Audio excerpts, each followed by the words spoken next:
I'm Sasha Stefanovic from Purdue Men's Basketball, and you're watching Brags in the Stands.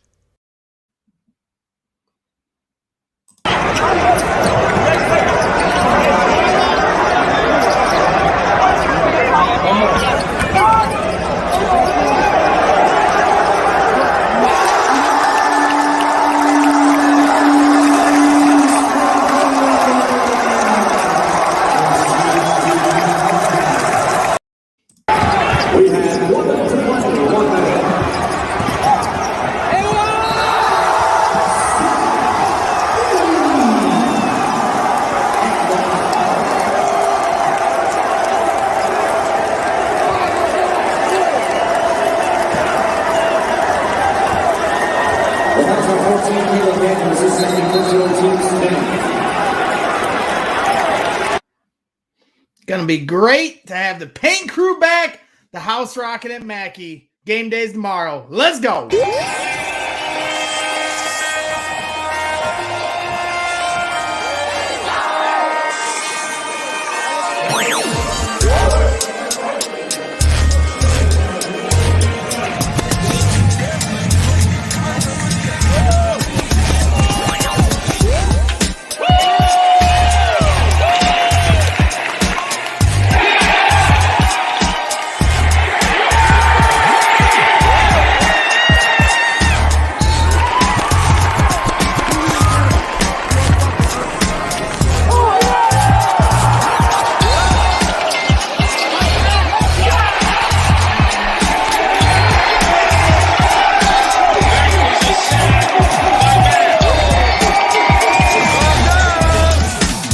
With the Bears, they started this new tradition last year where they celebrate their wins the correct way. Bottle and Sylvie, ESPN 1000, don't miss it.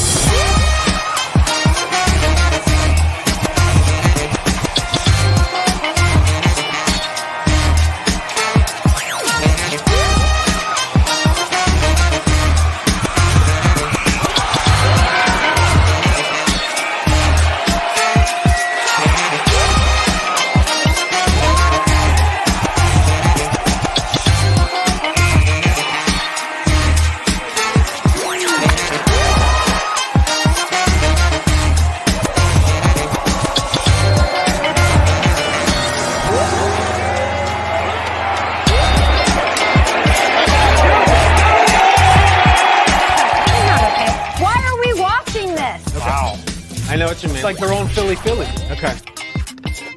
Okay, I think what it is. We shouldn't be showing this. Am I crazy?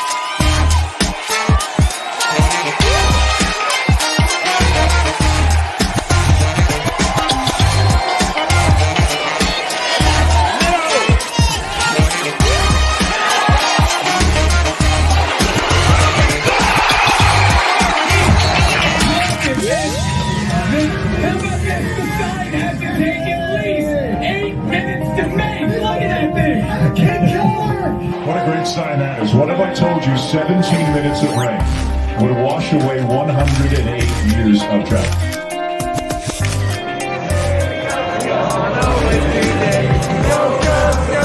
Do you see this team growing into the team that you were in 2005? Great practice, everybody.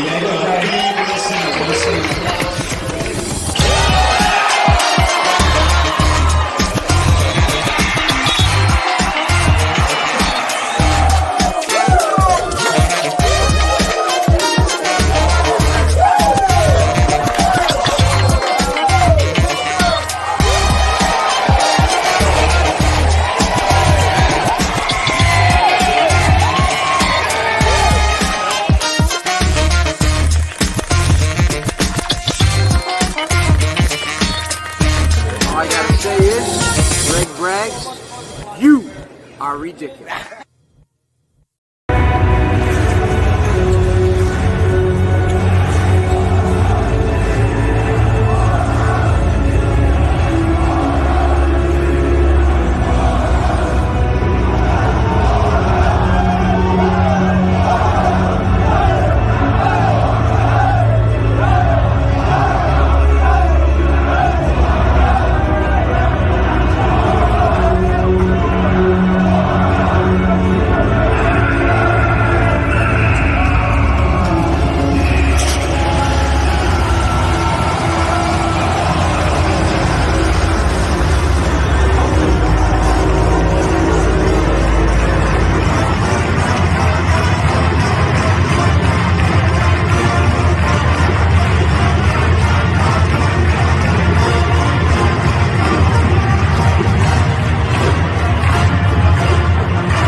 Welcome back to Braggs in the Stands. I am your host, Gregory Braggs Jr., and that was some live looks into Mackey Arena, which will be back and better than ever tomorrow night, an early tip, 6:30 Eastern, 5:30 Central tip-off time at Mackey Arena. The paint crew will finally be back, sorely missed, over their Christmas break. So let's get right into it because I'm going to bring my guy, Craig Bowers, into the chat, into the stream, talk some hoops. Craig, the last time we did this show, we were talking a lot about, a lot of dreams of the whole season, and Purdue was rolling, and it was hard to see how Purdue could lose a game with the way they were playing.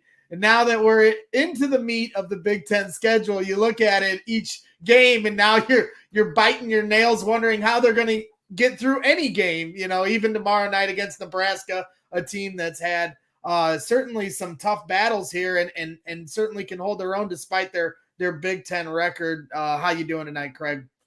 I'm doing pretty good. And, I'm excited to get into tonight and talk to Bobby and especially talk to Rapheal a little bit because like you said, there was a little bit of time there where it felt like we were invincible. And certainly as we've played a few of these games and lost a couple of games here and there, we've shown a little bit of flaws in there from time to time. But I think if you look around college basketball as a whole, I don't know that there's a team that hasn't shown some kink in their armor. Absolutely. I mean, you saw just the other night, the last two unbeaten teams in the country go down. USC, who just recently was moved up to number 5, and Baylor, of course, who's held that top spot for a while now and obviously won the national championship last year. They fall to unranked Oklahoma. So I don't think there is a team that's unbeatable this year, and it's going to be a wide open march and about who gets hot at the end of the day. But, to focus on Purdue, they go 12-0 in the, non-conference schedule, which is very impressive, showing they can win in different ways. But then they get into the Big Ten and you're reminded about, how much value there is in familiarity with your opponent.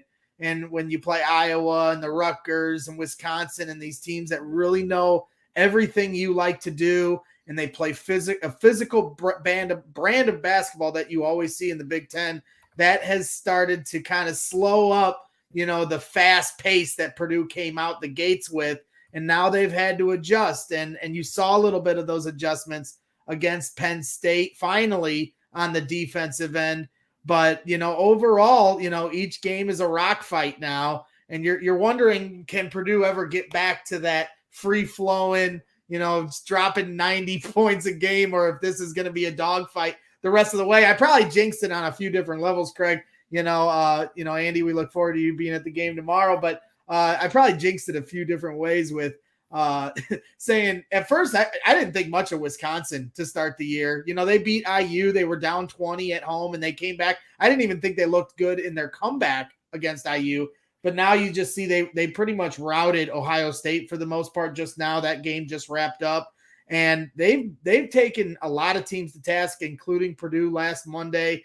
And they're ranked 13th, looking to jump even higher now after they beat 16th ranked Ohio State at home. And just overall, I thought the Big Ten looked like it might have a down year the way they came out the gates. And now that's showing all that is silliness, and you can't get ahead of yourself in November and early December.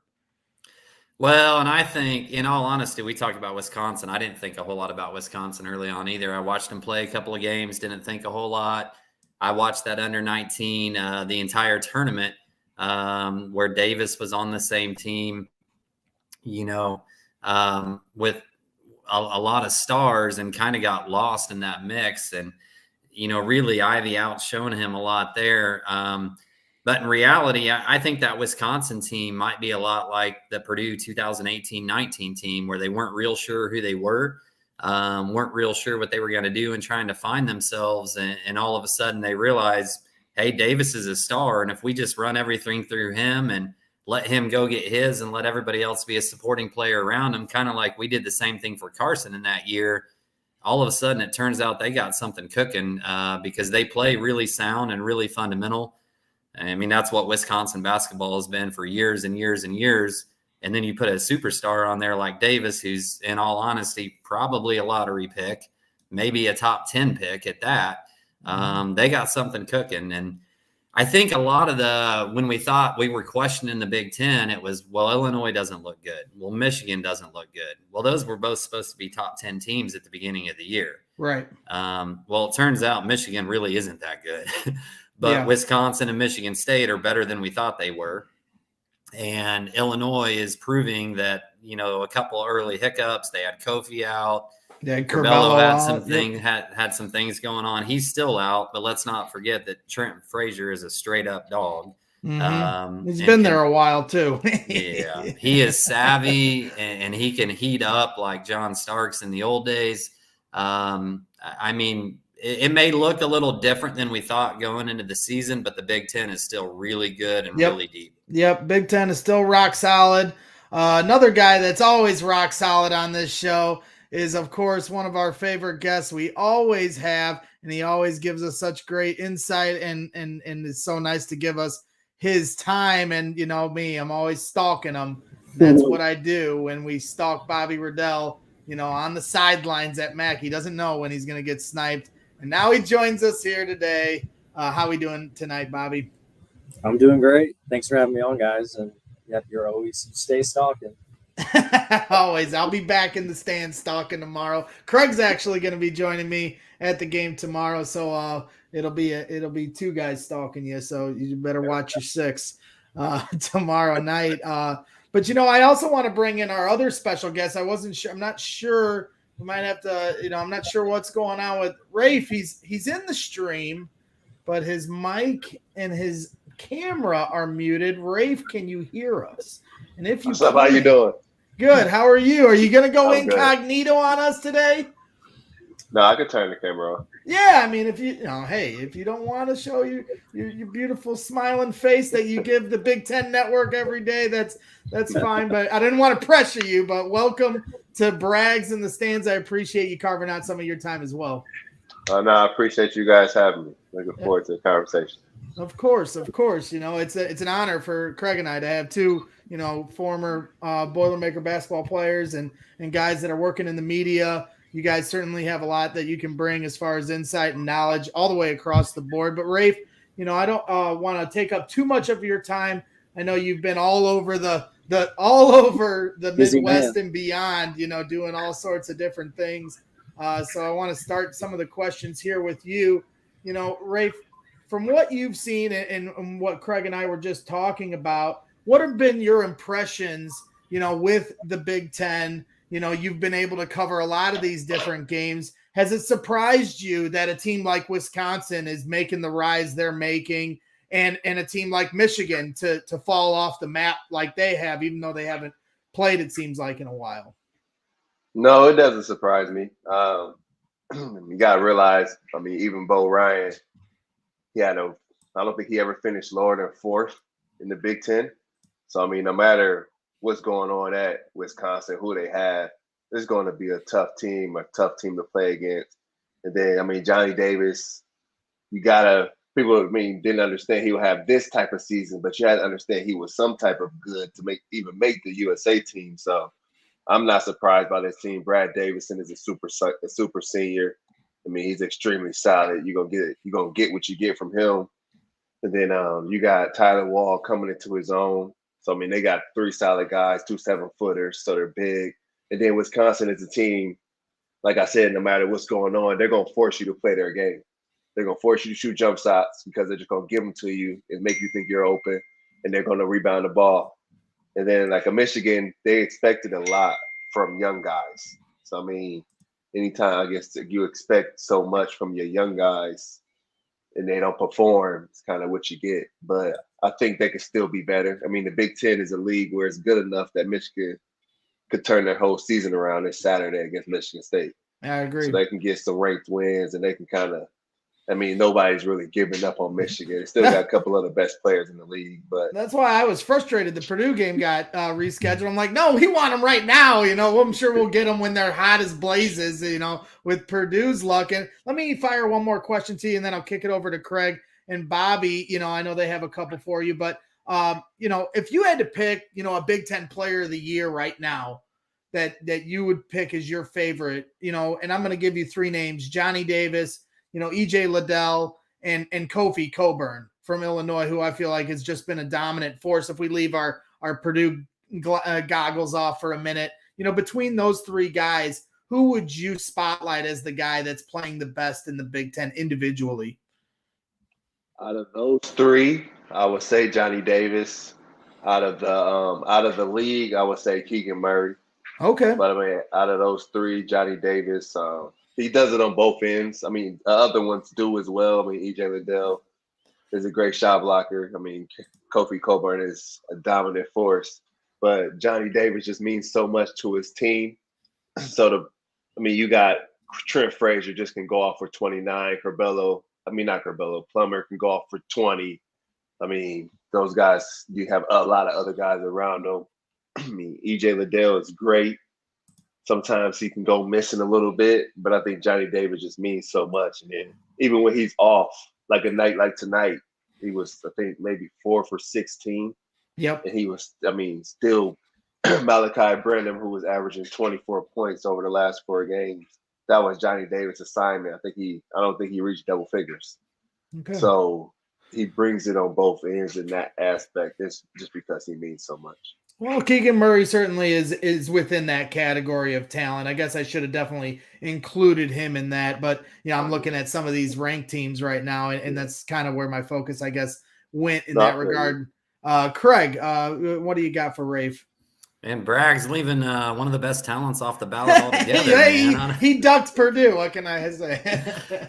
I got 2 questions for you, Rapheal. Number 1, I think we interviewed about a year ago right now, I feel like, for Boiler Diehards, and you were talking about what you were doing, what you were starting, and kind of grinding and trying to, carve out a space. And to see you on Big Ten Network now and doing what you're doing, just kind of how's that been, that journey and getting where you're going? And does it feel good to be calling some games and being an analyst right now?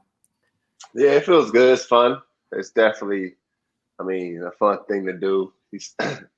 Watching basketball, talk about basketball, you still kind of don't understand that I'm still shocked every time I get paid for it. So, it's fun. It's exciting.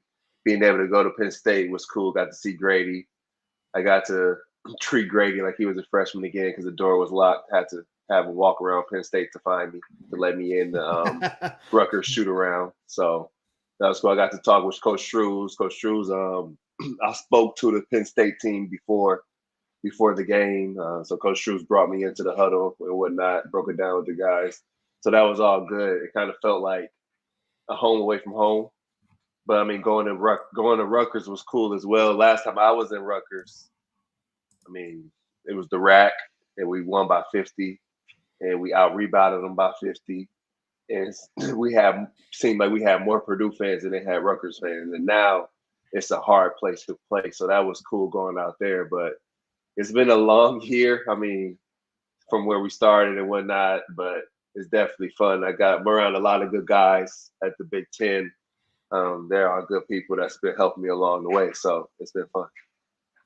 Awesome. And I know, just seeing in the space that I help run, that there's a lot of Purdue fans rooting for you and what you're doing now, and tune into a lot of games just to listen to you call games. So I think that's really cool to watch them support you and what you're doing now, and awesome to see what you're doing. To delve into Purdue basketball here just a little bit and get your thoughts. I see on Twitter you haven't necessarily been real bashful about defense at times related to Purdue. Yeah, and I do have a question there, just from you going through Painter's system and whatnot, and in the defensive scheme versus effort and that type of thing. And we've seen over the years that we constantly double the post, right? And I've heard Painter say in interviews, like, we're going to double the post. That's what we do. And then everybody has to kind of rotate out from there and whatnot. How much of, when you watch a game and you say it's a bad defensive effort, how much of that is it an effort thing, or is it just missing rotations and not doing your job on the scheme? I see fans kind of get upset about, well, they're not trying hard enough. Is that really what it is, or is it just? It's both, I would say. Just because, and I can say it sucks because I sucked at it, so I know what sucking look like. Because I used to see myself on film and I sucked at certain things. Like I was bad. Like Coach Owens looked at me and called me the worst defender they've ever recruited to Purdue, and like I was bad. So this is where that comes from, but. They have bad rotations at times. I mean, you run a few of them off like a double screen or a triple screen. I mean, it's tough for them. I mean, if you kind of want to put it in perspective, if you get a guy like Dakota or Carson, and you get a few of those plays where they used to do the dribble handoffs and run off for 3 or 4 screens, this team struggles with that. So it's not even just the post doubles; it's just everything. Sometimes they're doubling. Sometimes they don't know what they're doing. You'll see guys just go running double for no reason. But I would say it is an effort thing because guys are playing hard, but a part of playing hard is playing the right way and not over jumping the fight. We jump passing lanes a lot and don't get it. And when you don't get that steal, it puts everybody in a rotation. So I used to say even last year's team was bad at rotations, and that doesn't just change overnight. You got to just make a commitment. Against Penn State, they made a better commitment to defending the ball, because if you can't defend the ball and somebody's getting in the lane, that also puts everybody in a rotation. So keeping the ball in front of you have been a problem. I mean, playing out of the post have been a problem. And because we didn't double when I played. I mean, I don't know. I'm sure Bobby and them didn't double with JJ. We didn't double with AJ. Really not much with Isaac. It was more about guard your man. And I think these guys, and I said it too, like the guards got to have more pride guarding one-on-one and not letting guys come into Mackey. Like it's got to be an issue if a guy comes in Mackey and gets 30. You got to talk about that in practice all week. Like I remember, and Dakota's in the NBA now, but I remember like a dual Rockman Muhammad or something. He came from Michigan and came into Mackey, and he was off the bench and had like 20. Like we gave it to Dakota and Kendall all week. Like there was a pride thing. Like that's not supposed to happen. So I think the guys got it. And it looked like they did it in Penn State. But you hear Payne, he even said, he told the guys all year that they're bad at defense. That sometimes when you're winning and you're outscoring guys, you don't really care, honestly. Like, we're going to outscore you. We got some of the best players in the country. But in the Big Ten, and I don't want to be long-winded, but in the Big Ten, you don't get in transition. Like, in the good Big Ten teams, the good defenses, they keep you out of transition. That's why Penn State is successful right now. Penn State is running the shot clock down. They're keeping you out of transition. And if you can keep a team out of transition and force it to be a half-court team, that's why Wisconsin is always successful. So we just got to figure out a way to defend in the half court and then just figure out a way to score in the half court from the perimeter. Yeah, I think, one thing that really stood out to me from Wisconsin to Penn State, not to single out one person because it's certainly a team effort, but I just felt like Jaden Ivey really took it personally from Wisconsin to Penn State. Obviously, the star over in Wisconsin, I'm losing his name now all of a sudden on the top of my head. Davis is going to drop. He's going to get his. Johnny Davis is going to get his. Oh, he did more than got his. Yeah, but exactly. I think there were times where, and I think Jaden would admit it himself, and you can't hide from it in the film room. Like you said, Rafe, you're going to have those moments where you see it yourself. And I felt like you could see it on TV at Penn State, how much he took that personally, because I felt like he played every minute of that game as hard as he possibly could. And that's a credit to him, because I do feel like if this team is going to take that next step defensively, athletically and lengthwise, nobody can compare to Jaden Ivey. And we all know what he can do on the offensive end. And he does a lot of great things on the defensive end, coming up behind guys and blocking shots and getting steals and getting an easy transition bucket. But it's a lot more than that. I think sometimes fans don't, get infatuated with the sexiness of just staying on your guy and not letting them get separation from you when he shouldn't. And I felt like Jaden was locked in at Penn State.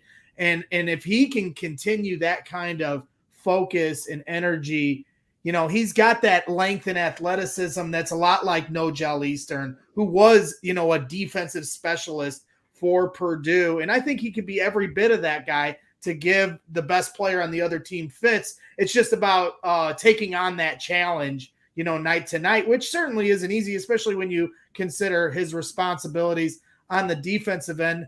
Bobby, I want to play this clip that Sasha played since we're sticking to the defensive stuff right now. I want to play this clip of Sasha's thoughts on what's going on in the defensive end and get your reaction to that, Bobby. Handling it. Sasha, it seemed like there was a better defensive energy today. What did you kind of see in terms of the progress from last game to this one defensively? Yeah, just like sense of urgency and like realizing like we're trying to do some big things. We're trying to win a Big Ten championship. We're trying to get to the level that we want to be to put ourselves in a great position for March and everything like that. And what we've been doing like has been, kind of embarrassing and it isn't up to our standard of what we do here in this program. So, we had a kind of reality check and, we had some great days of practice. We had some good film sessions. We learned a lot. It's not an ability thing. I think we all have the ability to guard on our team. It's just more of a lack of concentration, focus. And then when we put our minds to it, I think we could do some big things. So something that we're always working on in practice. We're always trying to get better, but it's more of a mindset than anything. Was really. There he is, Sasha Stefanovic, with some pretty strong words for his defense, calling it, or the team and his own defense, calling it embarrassing over the last month or whatever you want to say. Bobby, you're right there on courtside for every one of these games. What are your thoughts to Sasha's comments there and what you've seen from these guys and specifically how they bounced back against Penn State? Sure. Yeah. I mean, he's right. I mean, it's not been good enough. And as you guys have also been pointing out, it's a combination certainly of lack of attention to detail, lack of energy, lack of focus at times, but then certainly also just messing up specific defensive assignments or rotations or schematic, other teams' personnel as far as knowing who you can leave, who you can't, who you should be bluffing and staying on, and so on and so forth. So it's a number of things. Unfortunately, this team isn't just loaded. Like, Sasha mentioned that he thinks they can be a good defensive team, which I think there's potential for that, but they're not loaded with a bunch of just natural, freak defenders. They don't have 5 Nogel Easterns or Rapheal Davises out there defensively. So they really have to be completely locked in from a team standpoint and just from a focus and energy standpoint. It's, having energy when you guard the basketball. A lot of guys, for the most part, are going to be pretty locked in when they're guarding the basketball. But it's about being in a stance when you're off the basketball. Way too many times I'm seeing guys just standing straight-legged when they're off the basketball, and then their man cuts, and they're not ready to, stay with their man, or they get back cut because they're ball watching. Part about being great from a team defensive standpoint is not only obviously containing the basketball and containing the dribble when you're guarding it, which has certainly been an issue at times for this team, but it's really about being off the ball. You got to be extremely locked in. You got to know who you're guarding. If he's a shooter, okay, I'm bluffing on a drive and I'm sticking with. If it's a guy who's not a great shooter, I got to be in a stance. I got to be right there to help and stop the ball handler and force him to kick out. And then I got to close out short. If he's a non-shooter, you cannot try to run him off the line and let him get by you to the rim if he's a non-shooter. So it's just a lot of things like that where I'd like to see our focus and energy off the ball increase as much as on the ball. But it doesn't feel like we're making guys uncomfortable. Rapheal was famous for making guys uncomfortable when he's guarding the basketball. Like, they're picking the ball up, he's pressuring, they don't want to have it. Chris Kramer was great at that. Nogel, Dakota, by the time he was a senior, had gotten much better at it. So we just got to get guys, I'm not saying foul or do anything crazy, but you got to make people feel you while also containing the dribble. It's a very tough thing. Unfortunately, we don't have a lot of those guys who are going to be elite necessarily from a defensive standpoint as far as skill sets. I think Jaden certainly is one of those guys who could be absolutely elite. Eric Hunter's got that ability. He's shown it throughout his career. So, right now it would certainly behoove Purdue if Eric could get his offensive game going a little bit more. Obviously, he's great defensively, so it would really help if his offensive game came along a little bit more, because that would certainly give Coach Painter more inclination to give him even more time on the floor. Yeah, you got to get into a stance, right, Bobby? Look at that. You got to get into this kind of stance. That's the baggy short era right there. Yeah, Rafe, who do you think had the baggier shorts back then? I mean, that was the rage. They didn't move the shorts back up, like the old school until the last couple of years. But both of you guys, you can't tell as much in this picture, but both of you guys were in the baggy short rocking or the baggy short rocking era. Now guys roll their shorts. Bobby, do you got anything for Rafe here? Because we promised we'd only keep him on for a limited amount of time. With respect to everything, both of you guys, of course, have very busy schedules, but we know Rafe's been all over the country here covering games, and he's got about 15 jobs. I feel like every time I see on your Twitter feed, Rafe, you're announcing a new job you have. So you're making all of us look real lazy, and you're getting up at like 3 a.m. to work out. So you're really, really making us all look bad here, Rafe, but certainly respect the hustle and the grind. So, Bobby, do you have anything for Rapheal? Yeah, I got something. This is more just kind of a fun question. I'm curious. So Ray, you've had a chance now to do studio and analyst work live at the games. I saw on Twitter you would commented about how fun it was to be live at the game. I think Rutgers maybe was your first live game. That is certainly fun. Last year we did some remote stuff with radio, so to finally be there live for a game was with a crowd was definitely a more fun experience. What have you enjoyed doing more so far? Is it the analyst work in the studio or doing the games?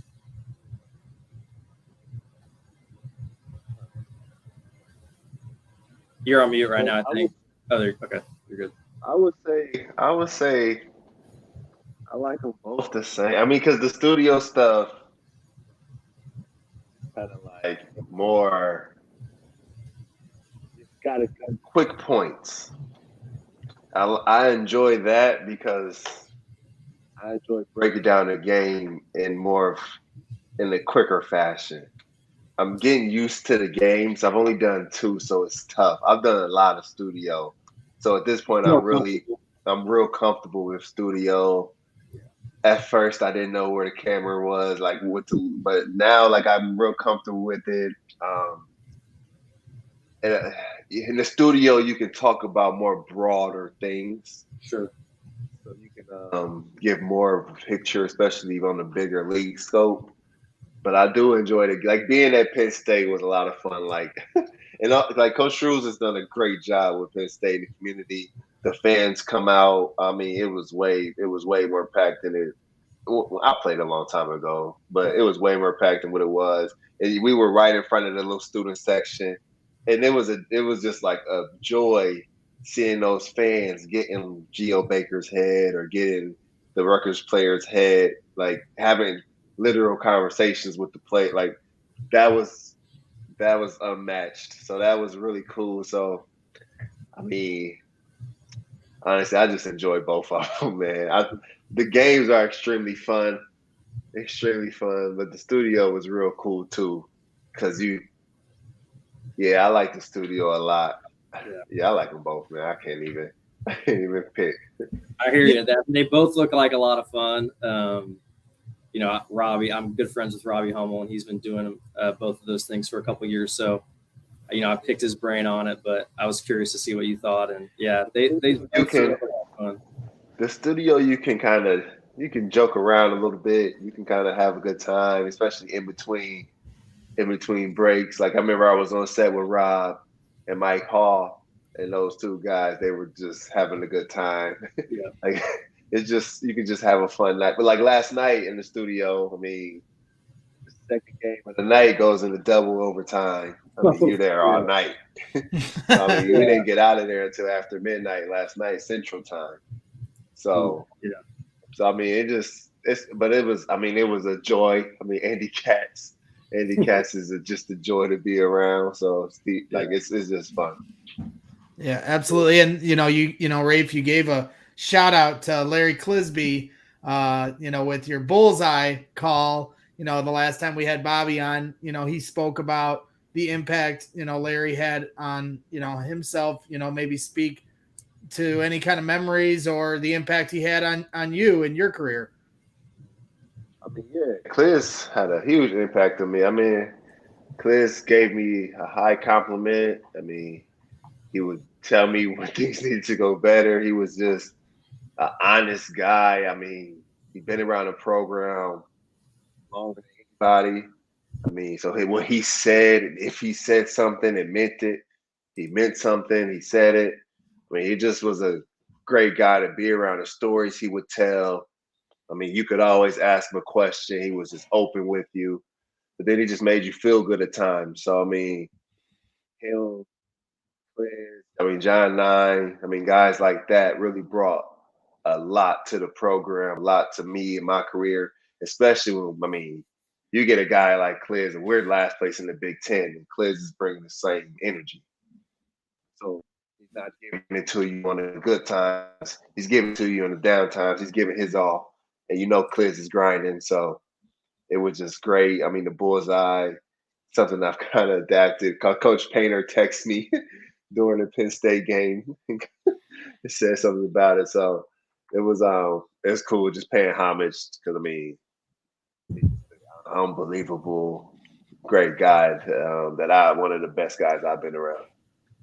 Absolutely. Well, considering you did have a double overtime game last night, and I'm sure you're going to be all over the map here going forward, we won't keep you much longer. Do you guys, Bobby or Craig, have anything else for Rapheal before we cut him loose? Yeah, I just want to make sure Rapheal has a chance to talk about his organization and what he's doing with his camps and whatnot. So if you could just maybe hit on that a minute, Rapheal, and I want to make sure I highlight the night we're going to have in Lafayette here in a month or so to try to raise some money for what you're doing on that front as well. Okay, we've started a nonprofit organization, Crew Life Incorporated. We give basketball camps, basketball training, basketball leagues, sports leagues, not just basketball. We're going to do a baseball camp here soon. So just more about giving kids opportunity, especially kids who can't afford opportunities. So giving kids that can't afford it a place to go, giving kids who can't afford something, but not an outrageous, ridiculous price event, but also giving kids with nowhere to go a place to go. So we've had this past year, we put over 500 kids through camps and league for free. We had camps and league with close to 1,000 kids all together. So it was a great year. We had a lot of inner city events where we took 10 kids to Purdue this summer and stayed for a couple of days, took them to Eric Hunter's basketball camp, got them to see Mackey. I'm taking 2 kids to the basketball game tomorrow evening. So I'm just trying to give all the kids something I had, all the kids the opportunities I had. But then youth sports, especially youth basketball, has turned into more of a middle class sport. And it wasn't like that when I was growing up. I mean, AAU teams cost upward $150 per month. I mean, they tell you they're going to get you all this exposure that they can't give you. And then they just kind of it's just more of they charge you to train, and training is expensive, and tournaments and hotel fees, and it's just a lot that go when you actually break it all down. So I wanted to be a resource, especially for those parents. I mean, a lot of parents can't afford $100 per month for an AAU team that's only practicing one time a week. So it's like, and you're paying to travel. So raising money for teams, like sponsoring a team for a tournament this weekend from the inner city in my city. So just doing a lot. And we are, tax deductible. So donations are tax deductible. So we're just trying to do a lot. And then we're having a camp. And we're having our next event will be our spring break camp in Lafayette. Then we're going to have a spring break camp in Fort Wayne. And then we're going to go from there. Awesome. Bobby, do you got anything else for Ray before we cut him loose? Let's see. One final kind of question for you about, not that we're overlooking Nebraska tomorrow, because Nebraska's been playing some better basketball of late. Hopefully, Oilers on their home court can certainly take care of business. But the next game on Martin Luther King Day, they play at Illinois at noon. And that one's going to be a dogfight right there. Illinois is playing some really good basketball right now. I want to get your take. They kind of remind me of Purdue's team right after you had left, Isaac Haas's senior year, where they got Big Kofi or Big Isaac, and then they're surrounding them with Dakotas and Plumbers and Trent Frazier or PJ Thompson. They're just surrounding them with a bunch of talented shooters, and they really make you pick your poison from a defensive strategy standpoint. Obviously, we know what Purdue's going to do. We're going to be doubling the hell out of Kofi and trying to rotate to their shooters, but definitely an interesting matchup for us. Yeah, no, it's going to be a game where, like you said, like the little things and paying attention to detail and really playing hard out of those rotations will be very important. I mean, you may even see them double Derek Walker sometimes. Yeah. And Payne doesn't look ahead, but sometimes you work on something in the game before you try it. So I think that's going to be, because you got to throw the kitchen sink at Kofi Cockburn. I mean, yeah, he's not one of those guys that just going to get wore down with Travion or Zach Edey. And then Omar Payne played well, so he's had some confidence now. So it's going to be a guard game because the bigs. I mean, Kofi's going to be Kofi, and then you combine our bigs. That's going to even out. So Trent Frazier's coming off 29. I mean, Alfonso Plummer had a stretch where he had 10 or 12 games of 20 plus, and he hasn't had a good game in the last couple games. So he's going to be hungry. If Grandison is open and he's got his feet set, it's going in. Yeah. So you got that going on. You got to keep at least two of those guys down. So that's going to be one of those games where it could really show what we're talking about as far as the little details, or it could show how much they've grown defensively. And it's going to be a game where offensively, sometimes we struggle with smaller guards that like to get into you and like to force some trouble. So it'll be and Underwood has challenged that team a few times this year and called them soft. So they practices have been a little tougher and whatnot. So they're just gonna have to come out and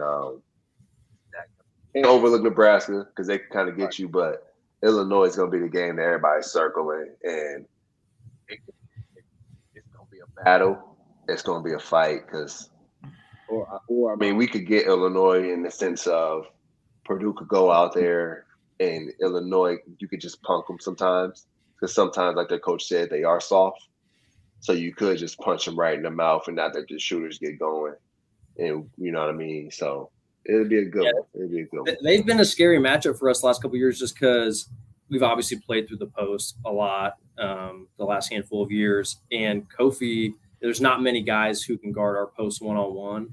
But Kofi's one of those few guys. He's certainly had Travion's number a little bit the last couple of years as far as making things really difficult for Travion to get that deep post position and get to his little baby hook. So, Kofi being able to guard our bigs one-on-one, and then obviously, as you mentioned, some of their quick guards pressuring on the perimeter.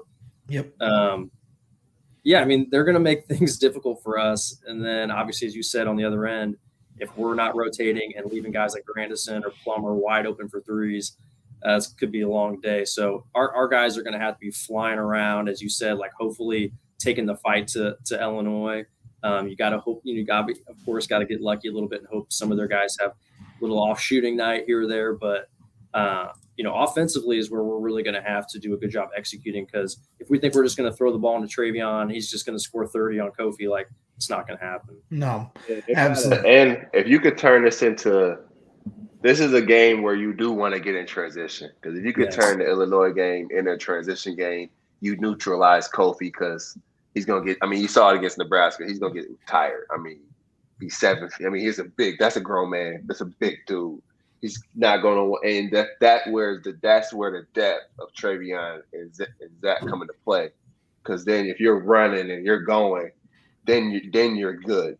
And because then Illinois has to go deep into the Luke Goody, they have to go into that bench. Right. But if it turns into a half-court game, you're right, because offensively Purdue struggles in the half-court as far as perimeter.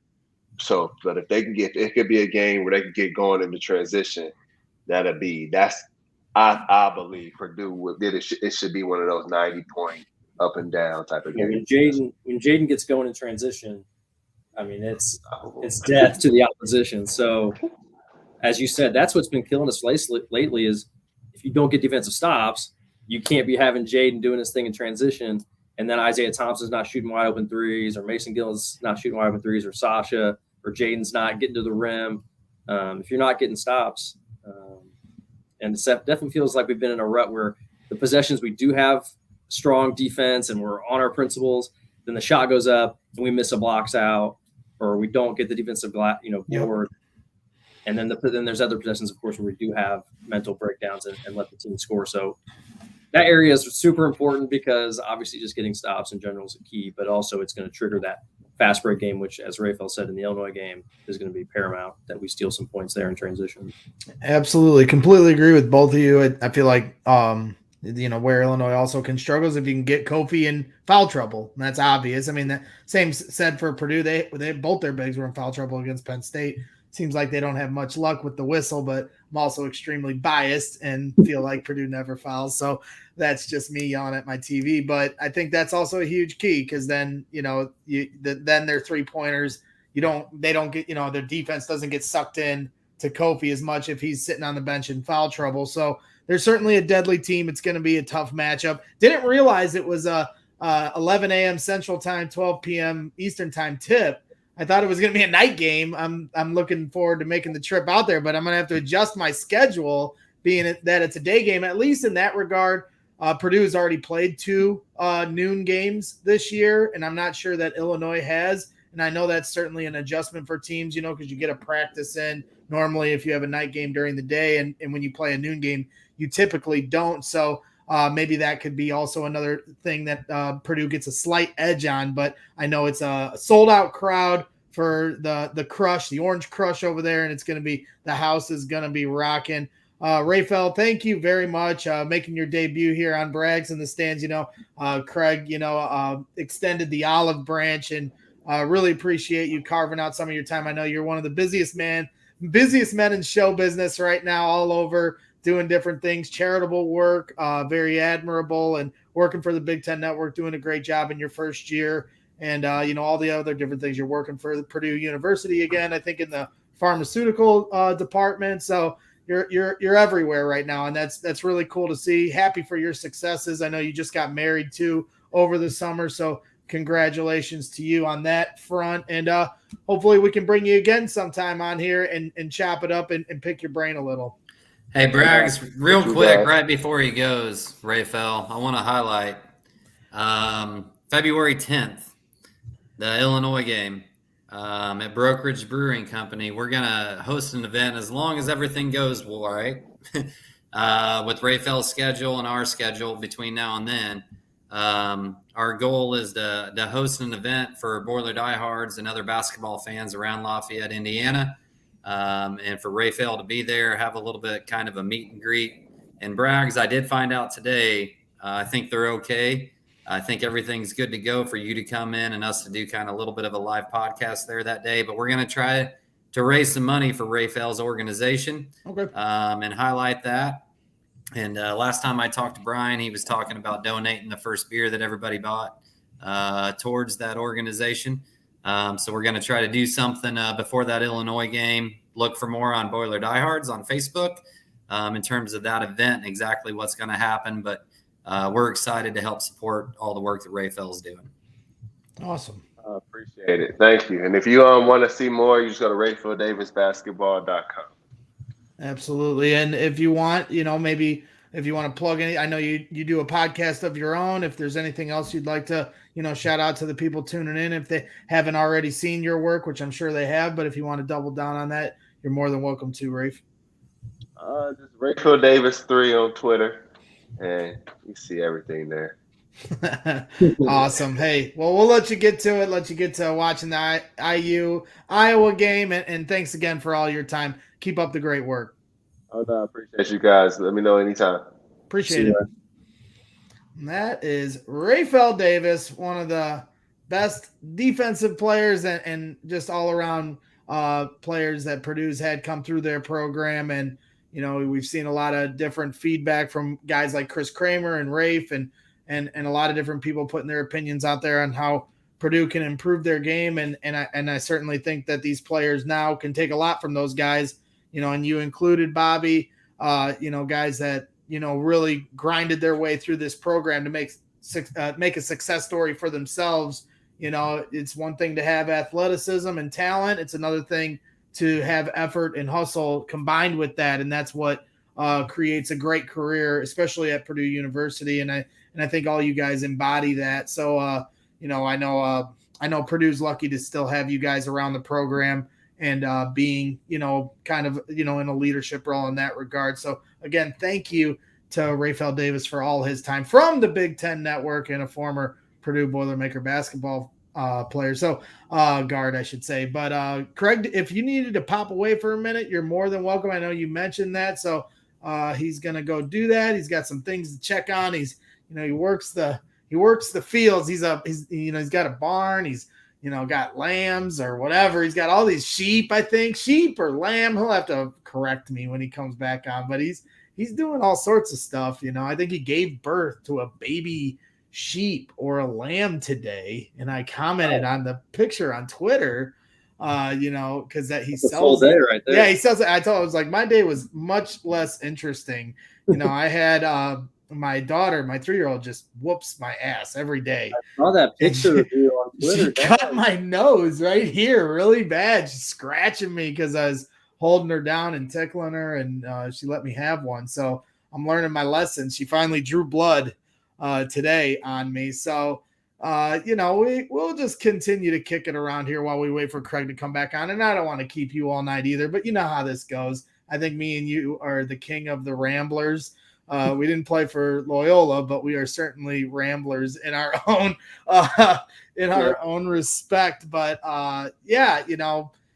Purdue's down the list now on the Big Ten standings, and we certainly the last time we talked, it's almost laughable to think that we were like, oh, it's hard to see a loss on their schedule, and now I literally freak out about every game. Like, were we number one in the country? We were not. They were not. That's why I wanted it so bad personally, because I mean, who knew, how the season was going to play out? But just to get there, because it's so hard to get back up that ladder to pass teams like Gonzaga, who play a nobody conference, with respect to some of the talented teams in their conference. They played BYU tonight, I think. Yeah, they've got a few tough teams in there. So I'm not trying to completely bash the WCC, but it's not the Big Ten. And so that was why I was happy they got to number one when they did. Obviously, it sucked losing the first game as number one, but they played that whole week as the number one team.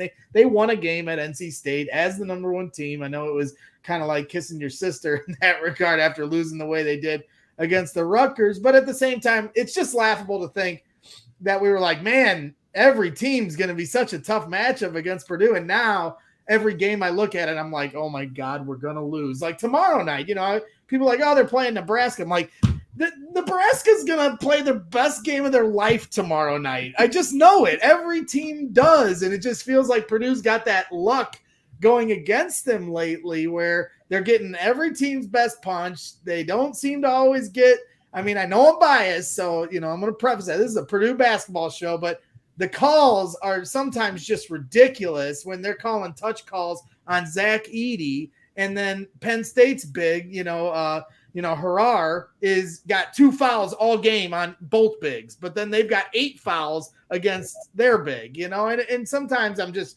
shaking my head because I want Purdue to play tougher defense, but then it seems like as soon as they do, that whistle comes out, and then that deters them from playing harder defense. So, right. Aside from Nebraska and Illinois, which are on the forefront, and then of course the big IU game next week, how do they climb back up this ladder, outside of the defensive issues that we've kind of highlighted here so far? What are some of the other things they can do, maybe even offensively, that you've kind of noticed that can get this team back to the confident team that we saw them in early November, early December, when they, hung 90 on Florida State like it was nothing. And Florida State's no pushover. So how do they get back to that kind of a team and that kind of a threat when they take the floor? Yeah, because it's interesting that you know, you brought up the last time I was on the podcast and like when Purdue was number 1. Because I was actually on the bus looking at our team stat sheet as we were going to Rutgers, and I started talking with Coach Lusk about it. I was looking at our stats at that point, up to that point in the season, and it was crazy the shooting numbers our team had. And obviously, as we're talking about, like we were scoring 90 points and all this stuff. Like every guy essentially, but like 1 or 2 was shooting above 40% from 3. Some of them, you know, Isaiah Thompson at the time was shooting like 60% from 3. Sasha was above 50. Like it was just crazy numbers. Like Zach and Travion had super efficient 2-point field goal numbers. And I remember just looking over Coach Lesson being like, man, you know, water is going to find its level here soon for us shooting wise. Like we're a really good shooting team, I think. But I was like, there's no way we're going to keep up quite these percentages. And then sure enough, you know, the Rutgers game, we didn't shoot it as well. The North Carolina State game, we didn't shoot it as well. And certainly some of those percentages, specifically in Big Ten play, have come back down to earth.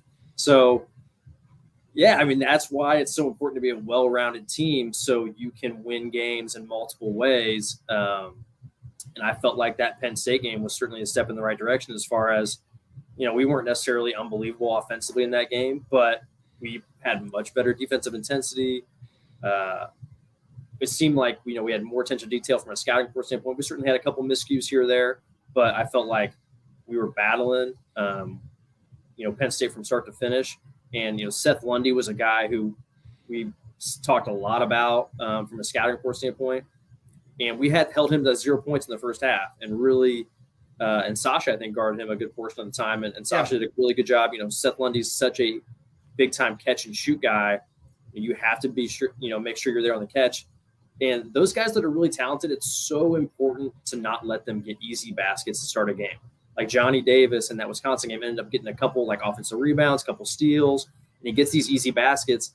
And that's what builds a guy's confidence, which can lead them to being able to make tough shots when you do play good defense later on, because they're able to get their mojo, get comfortable, get that sweat going, and get into a rhythm. Whereas you saw in the second half of that game, Seth Lundy got a couple wide open threes in the corner that he missed.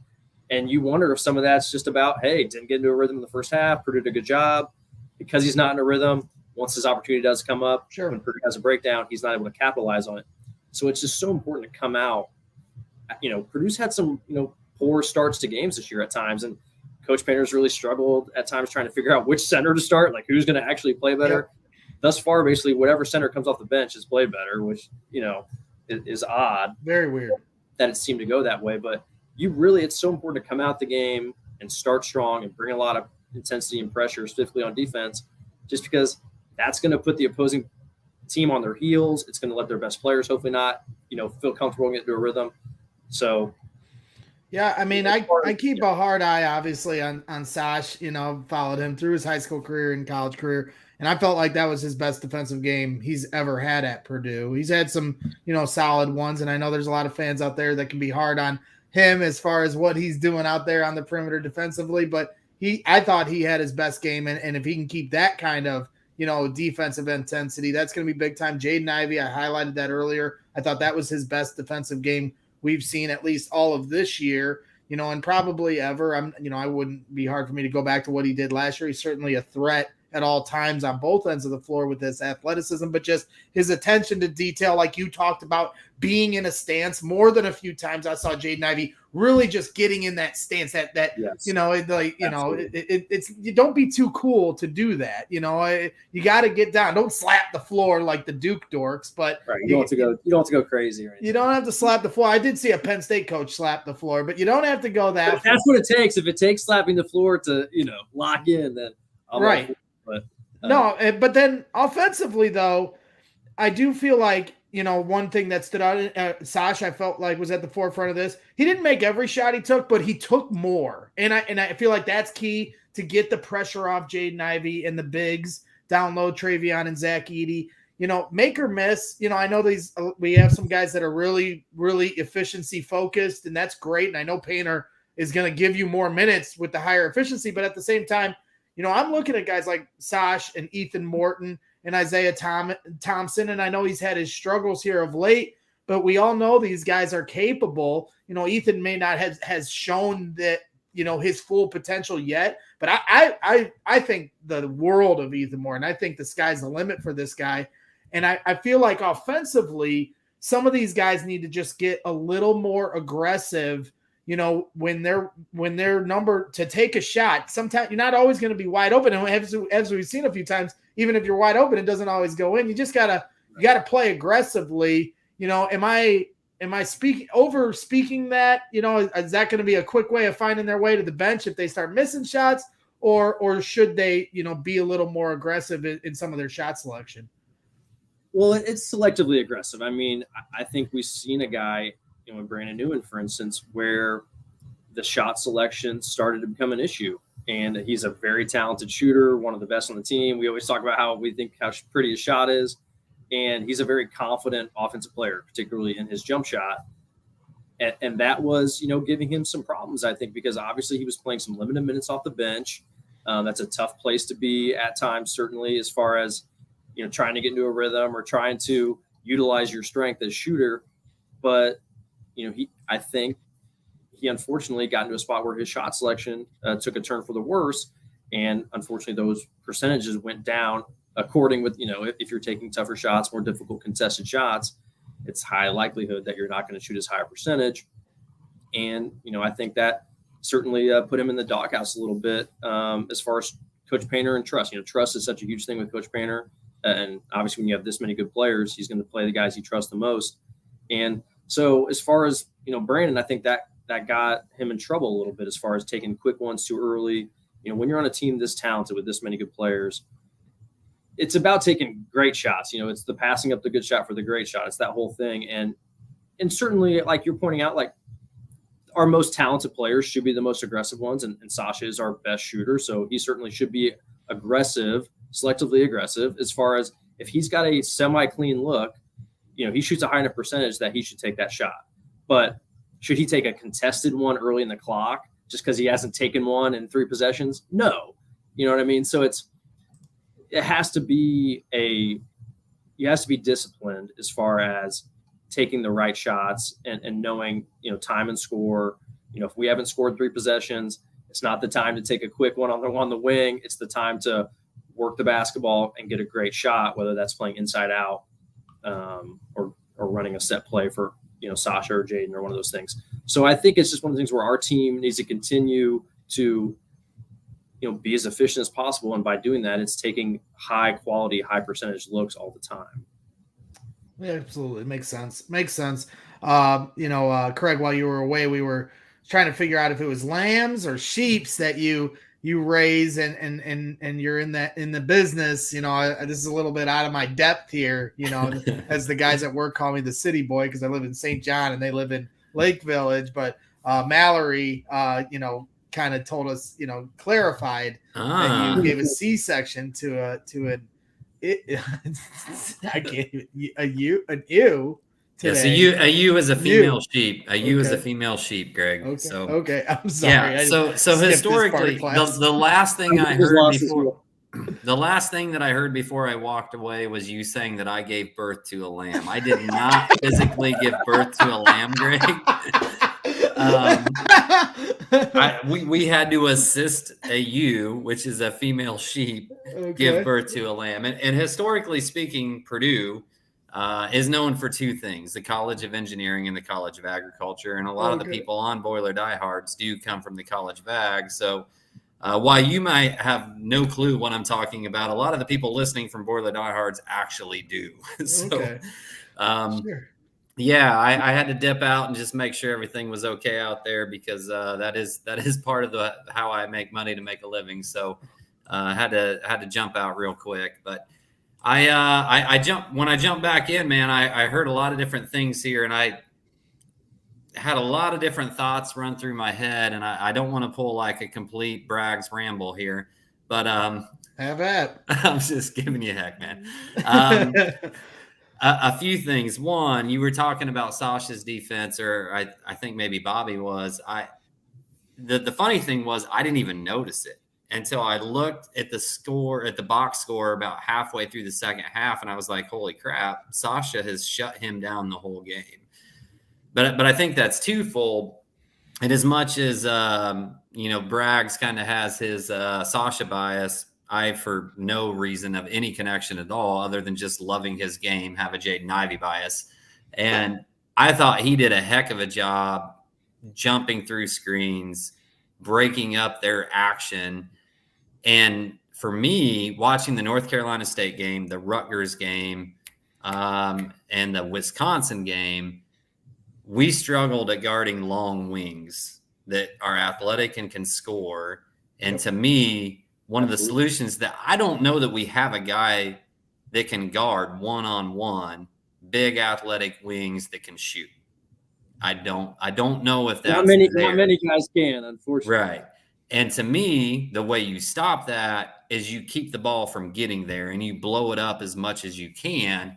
And I thought Jaden did a heck of a job of blowing stuff up before the ball ever got to Lundy in that Penn State game. And then when the ball got there, I thought Sasha did a heck of a job defending him once the ball did get there. So I thought it was a twofold effort in that portion of the game in general. To me, am I wrong, Bobby, or am I seeing that right? No, I agree with you on that. As far as Jaden, I think for the first time in a while, it felt like he really brought it on that end for a majority of the game, as far as, like you said, just being in the stance, making the dribbler uncomfortable.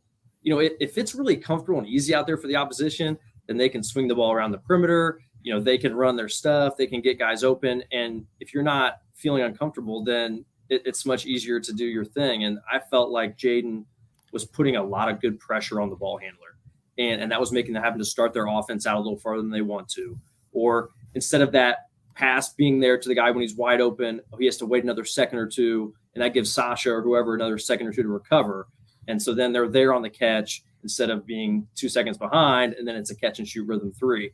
And a lot of that is ball pressure stuff. And if you don't have good ball pressure, then things can unravel on you quickly on the defensive end. And Jaden is obviously by far our guy as far as having the physical characteristics, which Braggs you've talked about earlier. He's got all the physical characteristics, 6'4", long, freakish athlete, to be able to guard some of these great wings like you're talking about. And that's why it certainly was a little bit disappointing that against Wisconsin, he didn't maybe bring the challenge, or rise to the challenge as far as maybe trying to lock down Johnny Davis. And granted, Johnny didn't score all of his points on Jaden. But and to be fair to Jaden, too, in that game, he got in foul trouble in the first half and then got a quick third foul to start the second half, which really hindered how he could play defense. But then once it got to the final 10 minutes, maybe the foul trouble threw him off, but a few times, guys are getting away from him. Then they switch him to Brad Davison, and Davison got away from him a couple times. You mentioned box outs. It wasn't just him. Like I said, I hate to single him out, but he's the star of this team, and so, that's kind of what happens when you're the star. He's judged differently. Right. You're going to be looked at on both ends, to help Purdue take it home. And the players and the fans are going to look at you and look to you to step up in that regard. And I thought he did that big time against Penn State and then put the cherry on top in the final play of the game where he stripped the shooter as he went up, just active hands all over him. And that was just the cherry on top to just an amazing performance by him. So, but I also think Ethan Morton, like I said, I guess I know there's this Ethan Morton truther on Twitter that just is campaigning for him daily. And I actually kind of enjoy the account, but it's not me, I promise. But he is certainly becoming one of my favorite players. And I was so worried about him coming into the year about exactly what his role would be, because he didn't play last year. And you know how Painter can get with his rotations, and before you know it, you lose a whole year. And I was like, man, I'd really hate to see that happen 2 years in a row. You start to worry about transferring and all that stuff. And Ethan has just become, I just feel like has just become just such a breath of fresh air and a surprise in a lot of ways. Do you think that there's more that we can see from Ethan than what he's already shown here so far this year to be, to me, I feel like he could be a great point guard candidate, to help out with Isaiah and Eric, and be a guy that can match up with Sash and Jaden Ivey and relieve some pressure. He can shoot the ball well. He's a big body. He can get in and help rebound, and he's got, he's a pass first kind of guy. He's an efficient guy, so I just think there's so much he brings to the table. And even on the defensive end, I've heard him in his post games. He's a smart kid. He knows what his responsibilities are. Do you think he's ready to take his game to that next step, or has he still got some seasoning to do, in that regard? No, I think you're spot on. I think he's going to continue to see his minutes rise as the season goes on if he keeps this level of play up. I feel like he's played his role to perfection almost so far this season. He takes open threes when he's got them. He's shooting an extremely high percentage on the season. It's low volume, but he takes wide open in rhythm ones, and he makes them at a pretty high clip. I think he's probably close to 50% or so from three. He missed his 2 open ones last game, but for the most part this year, he's shooting a great percentage on those. And then he moves the ball, like you said, he's a great ball mover. His assist to turnover ratio is off the charts. And then he's a high IQ guy. Those high IQ guys can make up for some lack of athleticism or foot speed by being, in the right place at the right time, or being in good position, or thinking 2 plays ahead. Those sorts of things. Ethan's done a great job at that this year. And he's obviously got some good physical characteristics as well. He's 6'6". He's probably, he's not a freakish athlete like Jaden, but he's a good athlete, moves his feet fairly well. And he's the other guy, who would be suited to guard some of the athletic wings we play. He's done a decent job at times. He's had some good defensive possessions on guys like Johnny Davis and Ron Harper Jr. Yep. And they just make really difficult, tough shots over them, which sometimes you just got to shake your hand on things like that. But that's why you can't let those guys get going early in the game, so they can't get into a rhythm and make those tough shots. But been really proud of Ethan. It's amazing. He's shown, even a guy like Trey Galloway has shown this with Indiana since his return there. Like, if you play extremely hard and if you have a good basketball IQ and know what's going on and you have some talent, it's amazing how effective you can be in these games. And Ethan's really given a great spark off the bench this year. And I think his minutes will continue to rise if he keeps playing at this level. Yeah, and the other thing I really like about him is, even after that Wisconsin game, they had him as one of the players chosen in the post-game presser, and he was pissed. And I like guys like that are their own toughest critics. Yeah, and he wasn't talking about what he did right. He was only thinking about the things he did wrong. He let Johnny get away from him at one point at the crucial end of the game. And, other than that, he had some great moments like you mentioned, but it wasn't good enough for him. And I love guys like that, that are striving for a higher standard of success. And I certainly think he falls into that category. I do have one more player I did want to highlight, and then I'll let Craig fire away with you at one. Mason Gillis, he started the season, obviously suspended, played behind, was starting from behind, Caleb first came out hot, and, it was like, dang, he might've lost his spot. Now all of a sudden Mason Gillis is like the savior in a lot of ways in a lot of these games. In the last game against Penn State, the Iowa game, he had a big couple moments where he's loose ball, getting to it, getting a foul, getting to the free throw line to change the momentum. And, everybody talks about who's going to be that Chris Kramer, who's going to be that, Grady Eifert. And I feel like it's obvious that Mason Gillis is that guy. How important has Mason been to keeping this ship afloat when it could easily, their record could easily be worse than it is right now? Yeah, Mason's ascension has been huge because it's coincided with some other guys, coming back down to earth a little bit. So Mason ascending, coming down to that starting lineup. And the guy's in the 60, 50, 100 club. Come on, that's just insanity, the shooting percentages, and it's not on super high volume. But it's getting up there now to where those percentages are pretty impressive. And like you said, also plays with a lot of grit and toughness. It's a kind of amazing how much he is essentially Grady Eifert 2.0. Grady shot the ball extremely well that last season, was the most efficient player in college basketball, as Coach Perry talks about. And I think Mason, if he qualified based on the qualifications, would be the most efficient player in college basketball right now. So, the similarities between those two as players are eerily similar. They're about the same height as well. Comparable body builds, although Mason's got that upper body to where, if I had that, I'd be shirtless all the time. He came out of high school like that. Yeah, he's a built dude, and he's a weight room machine, and he's been awesome. He's got to continue to keep making strides on the defensive end as far as just the little details. But He plays really hard, and he's going to bring it. And then obviously the shot making has bailed us out, particularly against Penn State. He was huge.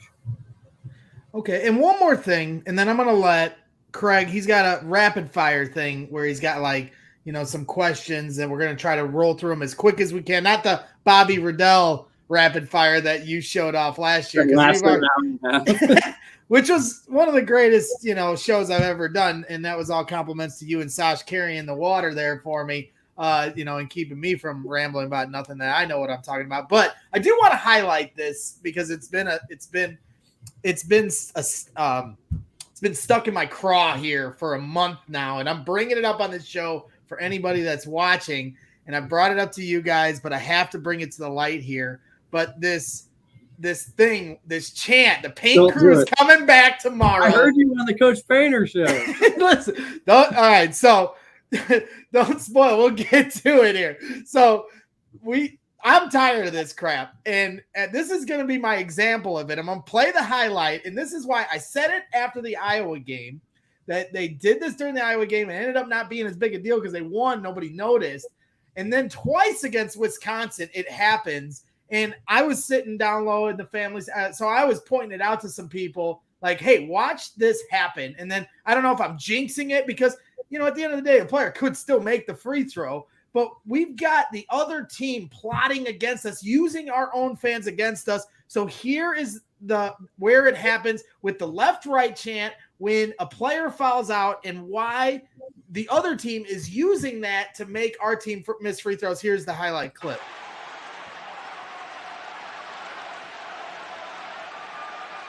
See, Greg Gard wanted to travel. Chris Vogt, who's given them some solid minutes tonight. And now there's that 45-second break after a player fouls out of the game. He dislodges him early. There's the contact. He ends up traveling, but the foul is committed before. It's on the ground. Yeah, so he will go to the line, Edie, but it'll be for a 1-and-1. Wisconsin is one foul away from Stephen Crow from being in really disaster zone guarding these bigs. Now this crowd waits, and whenever Chris Vogt sits, they will say sit down, but he hasn't sat yet. Oh, the fake out over there. He fakes. They yelled sit down, but he didn't fully sit. You didn't see it as the missed free throw was going from Edie. Took the wind right. So there it is. Example A. And you can see the players as he's coming off. Those walk-ons were actually talking to him. They're telling him. And this happened in the Iowa game, too, where the bench players are ahead of the game on this. I don't know how they remember it after 2 years of not being here with fans in the stands at Mackey. But they know it's coming, and they're telling their players, wait. You can see them telling them. And then if they take the camera off of him when he goes to shoot the free throw, but they're literally holding his shoulders ready to sit his guy down. And then that was on a 1-and-1, so you don't get 2 free throws from Zach Edey, a great free throw shooter. Then Tyler Wall, who's becoming a player that I really hate in the Big Ten now. He's very talented, so I guess that's probably the reason why. But his face just pisses me off. But he fouls out here against Jaden Ivey, and Jaden Ivey's at the line shooting an and one. So now we're already down, potentially 2 free throws from this. You can't hear it here, but they're chanting left, right. Here comes him down the sideline. It's the exact same thing, same scenario. The players are talking to Tyler Wall. You see it right here. They're telling him, you can see the big telling him, give it a second. And then he sits down, and it was a little more subdued the second time, but it still caused Jaden to miss. And you see Wisconsin's players laughing it up because our fans are part of the reason we're missing this free throw. I brought it up to Craig and Ben in the last show, and they laughed at me. But now I'm in a full-fledged assault against this. I DM'd the paint crew. I was yelling at them about it. I was like, look, I love you guys, but you got to stop this. And to the paint crew's credit, they tweeted something out, a little notification, but I hope they bring this back tomorrow because if it happens again tomorrow, I'm going to jump into the paint crew stands and start choking students out. And I don't want to do that, Bobby. Have you noticed this? Because you weren't on when I brought this up to Craig and Ben the last game. I know you got the headset on. Yeah, and you're a little bit back of the sideline, so it's maybe hard to look down. But I mean, you've been a part of the Purdue culture long enough to know about the chant. So you hadn't noticed this little, I've never plotting seen this against us. I've never seen where the opposition, and because clearly the coaches weren't involved there for Wisconsin, didn't look like I've never seen where the opposing players are like in cahoots together to like, oh yeah, like sit down right when they're shooting free throws. And like, I've never seen that before. And they've been doing that chant for like 20 plus years. So you might just be having, you stalk me at the games. You might just be having eagle eyes here as of late with these scenarios. And it could just be circumstantial. So I've never seen it happen before where they're like, plotting together. The proof's in the video there, though. You see it in the I will video. say in that first clip, it does look like Zach might have released it and then the sit down happened. So I'm not sure how much that affected the shot, but there's a tape delay. One tape and two, delay. they're doing this, and it happened in the Iowa game too. So to your point, you kind of spoiled a little bit, but then a secret spy called into the Matt Painter show. I laughed so hard. I was like, oh my God, that's Braggs. And then I was oh my God, he's talking about No, you didn't. You didn't tell me about this, Braggs. I was surprising you. A secret spy. It wasn't, maybe it was me, maybe it's not. Because maybe an alias name was used. I know that voice anyway. Here's the clip because I wanted to get this out there. For every paint crew, to their credit, they tweeted it out. But here is a very smart fan calling into the Matt Painter show and giving Matt a little, word of advice and strategy. Wait, that's not it. Arena. And we have our first caller of the night, 888-246-2678 is our number. And Brian, I believe, is calling in from Rensselaer. Brian, is that where you are? And whether it is or not, what's your question? Yes, sir. How you guys doing? Matt, I got just an observation from last night being at the game. And I know this kind of might be out of your jurisdiction necessarily, but something I noticed in the Iowa game, it happened twice again last night. When a player fouls out for the opposing team, the fans chant left, right when they're stepping back to the bench, and then they yell, sit down, right when the player sits down on his bench. But the problem with that is I've seen it now 3 times where the opposing team is literally waiting to tell their player to sit down right when our player is in their backstroke of their free throw. And it's really frustrating to me as a fan, being this is supposed to be home court advantage, and they're yelling while we're shooting free throws. It's like reminiscent of being quiet when a football team is in the red zone. And I just, I know this isn't you're the coach. You're not the coach of the fans, but at the same time, like we're all supposed to be in on this together. And it's frustrating for me as a fan when we're yelling while our team is shooting crucial free throws in crucial moments of the game. And I just wondered if you had any thoughts on that or if you've noticed that happen. Yeah, I haven't noticed that.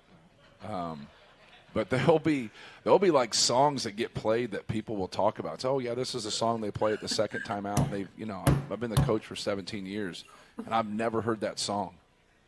And so I'll be like, how can't you hear that song? You're like, well, you're in the huddle and you're talking and you're doing, but it is a loud song, right? You're in the arena, but I've never heard it. So no, I have heard them do the left right. So I do know that's going on, but I didn't know that they were waiting. I know I've seen before when I watch tape, I've seen where a guy won't sit down. Yep. And then they'll just wait forever just so those guys can't say it. But I don't know if they've gotten it to where it's intentional. If they're game planning and scheming and that's part of their scheme, that's pretty in depth. I wouldn't think that would be something that they would do something. But I understand from your, you just want your team to make their free throws and people not to bother them while they're shooting their free throws. But I know who it doesn't bother. It doesn't bother somebody who's a good free throw shooter. I know that. It might bother someone who's a bad one, but a lot of things bother bad free throw shooters. That's right. We had a question one of our audience members asked during the timeout. There it is. Brian from Rensselaer, just a genius, a fan that cares, the right way. bringing this to light. So I appreciate Brian. It may or may not have been me. I plead the fifth on this. But, hey, all I'm saying is, when I go, you watch the Packers game the other week, to Painter's point, like, hey, if you're a good free throw shooter, it shouldn't bother you. But you know what? The Packers coach, when the Packers get in the red zone, he's telling his fans to be quiet. Aaron Rodgers is the greatest quarterback in the league. We're going to win NFL MVP 2 years in a row, but they still need their fans, the home field advantage, to be quiet. Golfers, they're the greatest golfers in the world. They don't talk when the golfer is hitting. Whether you like them or not, they don't talk. And when somebody yells in Tiger Woods' backstroke, I can remember Tiger yelling at fans. So this is Mackey. This is our house, right? That's what they say before it starts. And we got our fans yelling in our own player's backstroke on a free throw. Zach Edey's a great free throw shooter. Jaden Ivey's a very solid free throw shooter. And both these guys missed. The Iowa game, they did it as well. And in the time they did it, he missed. It's 0 for 3 so far. So am I a complete psychopath, or do I have, a point here? And tomorrow night, the Paint Crew better readjust their game plan and help our boys out. We're all in this together. Craig, I'll let you start. I'm gonna be honest. I thought I was watching like a really bad Saturday Night Live skit. I'm pretty sure Matt Painter in the first 30 seconds of that conversation looked up and to the right, like, is this really in my frigging contract that I have to answer this question? I get where you're coming from. I do think half the times they yelled sit down, it was completely after the ball left the guy's hand. So I'm not even sure that like you can equivalate to that. And from a scientific standpoint, you're totally cherry picking like 2 times out of 1,000. 3. But if you want to believe like you have some Buffalo Wild Wings press the buzzer, affect the game situation, I do. I'm going to back you up because you brought me on this show and I love you, man.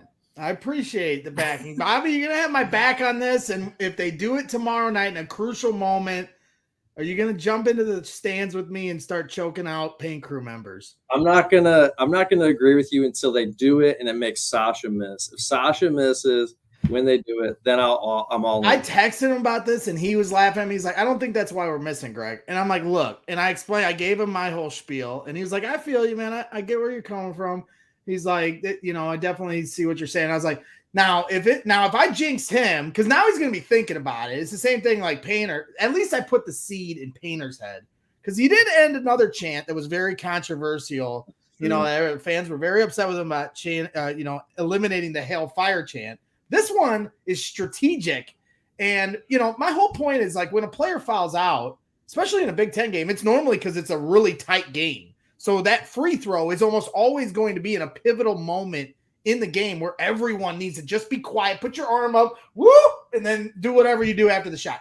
Don't talk during the shot. It drives me insane. And then when they do it during the early portion of the year, when somebody fouls out, they're beating the team by 50. Okay. I still think it's a little in poor taste when you're beating a team by 50 and you're taunting a kid. He doesn't even know what he's doing. He doesn't even know what the fans are doing, but whatever. If in a critical game, be quiet. That's all I got to say to that. But yes, if Sasha misses one, you're literally going to see me rip my shirt off and run into the stands like Braveheart and just start attacking fans. So I don't want to get to that point. But Craig, I've said my spiel. Brian from Rensselaer, you get a shout out from me today. But we don't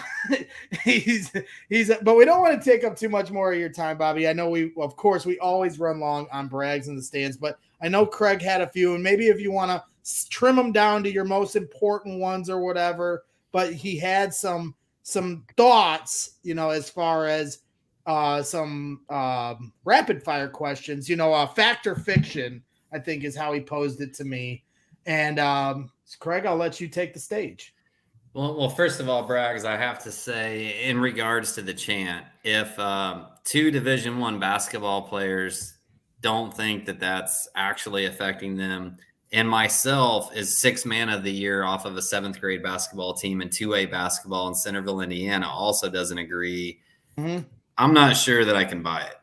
Well, like I said, they're quiet in the red zone. They're quiet for golfers. Be quiet for your shooters at Mackey. This is home court advantage. Whose house? Our house. I can't stress it enough. But I'll put my sword down if it doesn't happen. Go ahead, Bobby. What were you gonna say? No, I said you rest your case. I rest my case. Don't make me flip out on here. But I'll let you take the stage. We'll try to make it quick so we can send you home packing and get to bed. Bobby, you got a big game tomorrow to call for, everybody. All right. Bragg is going to make me trim this down, so I'm going to try to hit on my highlights here, and maybe we'll weigh in just a little bit after you give your viewpoint. Number one, fact or fiction. Expectations are lower for this team than at the beginning of the season. Fiction. No, I think the expectations still need to be win the Big Ten, win the Big Ten tournament, go to the Final Four, win the national championship. I mean, yeah, we've had a couple struggles here or there, but we have the talent, certainly offensively, to do all those things if we play better. So, fiction. 100% agree on that standpoint. I think sometimes fans look at teams coming in as they are what they are. 2018-19 should have told us that's not the case. Right. The season is, I'm an educator by nature, so the season is a semester. The NCAA tournament is the exam, right? And they've got to learn. They have to have a chance to grow throughout the season, and we're seeing that from multiple players, and especially like Jaden's got to have his chance to figure out how good he can be, just like Carson in that 18-19 season, in my mind. Right. Okay. How quickly people forget UCLA last year, a very talented team, and obviously a lot of those guys come back and they're very talented again. Like, how quickly people forget they were extremely mediocre as a regular season team, barely getting into the tournament, but then because they're talented, get hot at the right time, ace the final exam, and get to the Final Four. So exactly. I'm not saying we need to get to I'm not saying we should be a first four team, but to say like, oh, we can't make the Final Four after like one loss is, that's overreacting. All right. Michigan State is our biggest threat to win the Big Ten. I'm going to say fiction on that, and Illinois. I am 100% with you. I think everybody's sold on Illinois early when they lost a couple of games, and I thought they went sour on them way too fast, and I think they've looked really, really good here lately, and I think they're a really hard matchup for us personally. The Big Ten champ will have 4 or more losses. Fact. Also agree. Man, Bobby, we agree on all of these. I even wrote some of these to be like counter, so I don't know. Sorry, man. I don't know. Braggs, do you want to weigh in on any of this? You're on mute, buddy. You're still on mute. My bad. I was trying to shut up for a minute. I did my tirade with the free throws, and I figured I'd let you have the floor. You were doing more research. You were going back and watching more clips. No, I was just trying to make sure I shared it along. But yeah, I did. It did. I did bring it up again, just making sure I look good. All right, so I'm gonna kind of piggyback off something. I agree. Illinois is the biggest threat. They have Kofi down low, the anchor. Everybody sucks to him. He's like gravity, like a magnet, and they all suck to him. The black hole down there. And then you've got these shooters all over the place. I'm very worried about Monday, but, before we worry about Monday, got to worry about Nebraska upsetting us because every game is a dogfight for Purdue. So, I definitely think Illinois is the biggest threat to win the Big Ten. We've had a lot of close calls with a lot of these different teams losing games, and then it doesn't happen. Wisconsin obviously took Ohio State down. So now they have 2 losses in the Big Ten. But we've had other opportunities where Maryland, Nebraska, Minnesota could have upset some teams, and they didn't do that. And that chips in because Purdue's already lost, a tough one against the Rutgers, and these other teams may not necessarily lose that game. So they're behind the 8 ball for sure in the Big Ten. It's not out of the realm of possibility, but going to be tougher and tougher as the year goes along, without a question. All right, 3 more quick questions for you. I want to let you know some of these are my thoughts that I want to hear your thoughts on. Some of them are thoughts that I'm taking from seeing what people post in Boiler Diehards, whether those fans are actually informed or not. This one, for us to be the most successful, we have to figure out how to get Jaden Ivey more involved in the half-court offense. I would say facts on that. Do you think Painter he's no dummy, and we saw him let Carson go crazy. Carson, granted, was a junior, and Jaden's a sophomore. There was a little more maturity with Carson, but he was also crazy. Like the guy, he didn't run the offense. He would just go and sometimes jack up. I mean, people forget before they made their run to the Elite Eight, he was missing a ton of shots, and he had games where he was like 0 for 20. You know, I think it was the IU game where Matt Harms had the game-winning tip in. I think he was like 0 for 22 in that game. And so, you know, do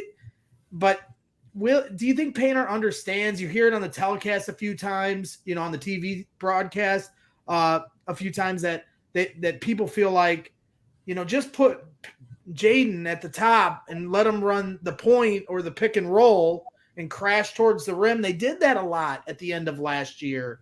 Why hasn't he gone to that bag of tricks? Is he holding it in his pocket, waiting for the season to develop more and wants these guys to, you know, stick to the offense before he just starts letting them run loose?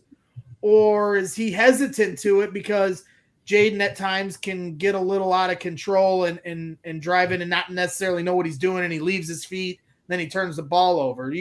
Which one do you think it is? Yeah, no, I mean, I think in a perfect world, you know, I would like to personally see Jaden a little bit more involved in the half court, probably, you know, some more high ball screen type stuff, just because I do think when Jaden gets going downhill, he can be a nightmare for the opposition.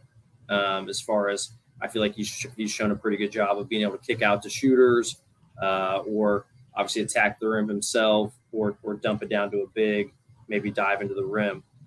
That being said, you know, Greg Braggs, as you pointed out, Jaden's not perfect, of course, and he's got a tendency at times to maybe jump up in the air without an idea of where he's going to throw the ball, or maybe charge, maybe get a little loose with the handle at times.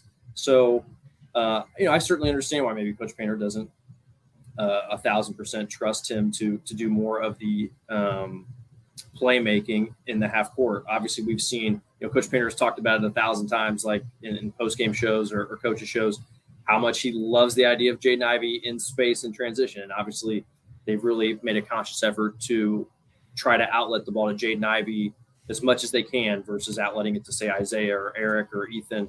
They're trying to get that ball to Jaden as much as possible, because when he gets ahead of his team in transition and gets space, he's deadly. So, yeah, I certainly, you know, me personally, I understand why Coach is working through our post players predominantly. Certainly some stuff is run for Jaden in the half court as far as, you know, handoffs or coming off some ball screen action on the side, you know, running off some sprint offs along the baseline using his athleticism there. Obviously, Sasha gets a lot of stuff run from him. He's such a good passer and shooter. So we have the number one offense in the country, you know, for the season. Obviously, the Big Ten. Isn't that funny? Because it doesn't feel like they're still up there in the Ken Palm offensive efficiency, but the last month it doesn't feel like that. Outside of the Butler game, it doesn't feel like. It feels like everything is such a grind. Yeah, I mean, the Big Ten has definitely been more of a grind, certainly, and some of that's like slower pace. You know, obviously those teams scout you better. They play more physical with you. The Big Ten referees seem to allow more physical play to go in Big Ten games versus some of the non-conference games. So that can certainly slow things down and make things tougher. But, yeah, I mean, I think, you know, me personally, I feel like for us maybe to be the most well-rounded we could be, we would maybe, you know, have Jaden a little bit more involved in the half court. But obviously, as I pointed out, we have one of the best offenses in the country. So we just got to continue to do what we're doing well, and we should be fine, obviously, offensively. If we mixed in Jaden a little bit more, that wouldn't upset me. I don't think that would upset Craig either. But defensively, obviously, is where we need to make the most strides. Because if we get stops defensively, we're going to get Jaden in the open court, and that's where Jaden's at his best, and that's where Jaden can make plays. So, but you know, it's a game like Illinois where they have a guy like Kofi who can really cause us problems down low to score at an efficient level. that would be a game, for instance, that I would like. Because a lot of games, Zach and Travion have a tremendous advantage inside. So I understand why we're going to play through them. Travion's, of course, a great passer out of the post. But, the Illinois game certainly would be a game where Jaden could maybe have some, more opportunities to make plays just because Kofi's such a dominant defensive force inside. All you, Craig. Well, and I think I'm gonna hit on this point just for a second, and then I'm gonna move on to the last couple. But I think a couple things come up here that Bobby touched on, or you did, Greg. But one, like from a statistical standpoint, I saw something the other day that said Jaden was like in the top 95 percentile in the entire country in pick and roll situations, but we just don't do it very often. I thought we did it more in the Penn State game than any other game of the entire year. And maybe that's just because Travion and Zach were in foul trouble. And the darndest thing about it is I don't think the stats reflect how well he played in that situation because, man, he hit guys 4 or 5 times just wide open. And we didn't connect.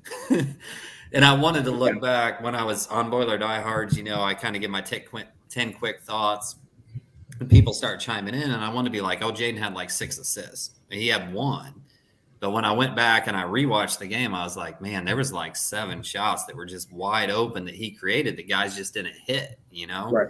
But I think if you go back and I told somebody, I said, go back and rewatch that tape. Like it was there. He created it. When you put him in that space and you just let him create on 3 levels, either attack the rim, drop it off to the big, or kick it out, it's there. And to your point, I don't remember which one of you brought it up, but I think it was you, Greg, talking about Carson, like not really being efficient until that NCAA tournament run. Or I don't know if it was, it was me. You. Okay. But from that standpoint, like, man, there's times I'm going to call out Purdue fans a little bit here for a second, because there's times when like, it seems like Purdue fans want to jump on that star. And I think you said earlier, Bobby, that the star like gets more, they're judged differently. Right. They're judged differently, but at the same time, they're the star, right? And if you look at, you look at James Harden's numbers, you look at Ja Morant's numbers, both of those guys are averaging 3.5 to 5 turnovers a game. And we talk about Jaden getting out of control. Fans talk about Jaden getting out of control a couple of times, and it looks spectacular at sometimes when he does get out of control, spectacularly bad when he gets out of control and loses the ball out of bounds or whatever it may be. But the dude's averaging 2.3 turnovers a game. His turnover percentage is like 7th on the team in terms of being 7th worst on the team, which takes in how many times you shoot, how much time you have the ball, all that type of stuff. Like I think we just get off basis with the Carsons and the Jadens of the world. And you look at those, well, some of the other guys only turned it over a half a time a game or whatever. Well, right, but they're grabbing the ball, they're touching it, they're passing it on, I think sometimes fans need to step back and take a reality check with what they're seeing. I agree. 1,000% agree. I agree. Because that's what you saw with Carson. People forget how much people were bagging Carson. He's not running the offense. He's not, he's doing whatever he wants out there. But then he was the only guy that could come around a curl and knock down a shot, and you need that. And then all of a sudden everything opened up, the floodgates opened up in the tournament. And, man, I do have to also credit Jaden for how hard he's worked at his three-point shot, from taking it from 23% to 45% this year. It's been spectacular. A turnaround like that is unheard of. So I think that, he definitely deserves some more leeway. And I think he gets that at times. And another thing I think I've noticed here lately is Painter kind of letting him peak at the start of the shot clock if he's got something where he can create. And if it's not there, then get into your offense. I feel like I've seen that here a little bit lately, but it's a work in progress. And I guess at the end of the day, you just hope everything's kind of moving on all cylinders at the end of the year. But definitely some valid points in that regard, Craig. I think when you're the star of the team, you're going to get the toughest criticism. But as they say in Spider-Man, with great power comes great responsibility. So that's my dork line of the night. But go ahead and fire a couple more at him and as quick as we can, and then we'll let Bobby get to sleep. He's called pretty much an entire Purdue basketball game here tonight on Brags in the stands. So we got to save his voice. We've gone 2 hours every time we've done this. So, I mean, I think really he expects it at this point. I'm the king of gab, so I can't help myself. We're going to eventually have to start paying Bobby for these. For these. I got 2 more things. We need to get a sponsor in here. Let's do it, man. Let's do it. I've got 2 more things that are coming from pretty much fan statements from Boiler diehards here. Ethan Morton should be our starting point guard. That's a Greg statement too.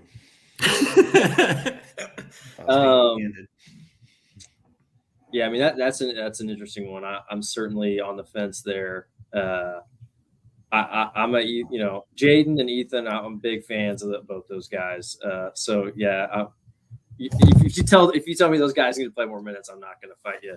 If they need to be more involved, I'm not going to fight you on those guys. I'm big fans of their games. The East situations, it's interesting because he's obviously, because Caleb has regressed a little bit at the 4 position and, hasn't been as impactful as he was earlier in the season.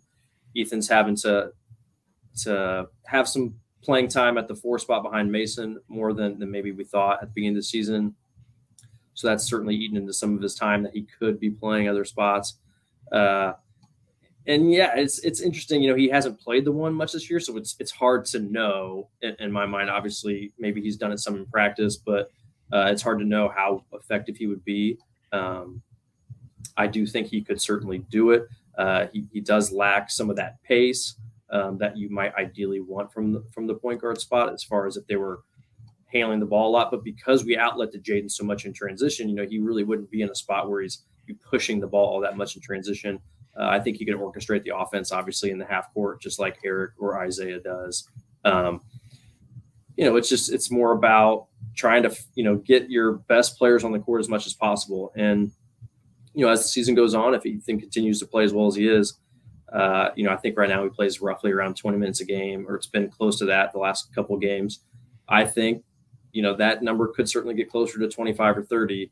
It all depends. It's just, I think it's coaches in that weird spot where obviously, Eric and Isaiah are guys that have been very impactful, solid players for coach at earlier points in their career, and certainly at sometimes this season.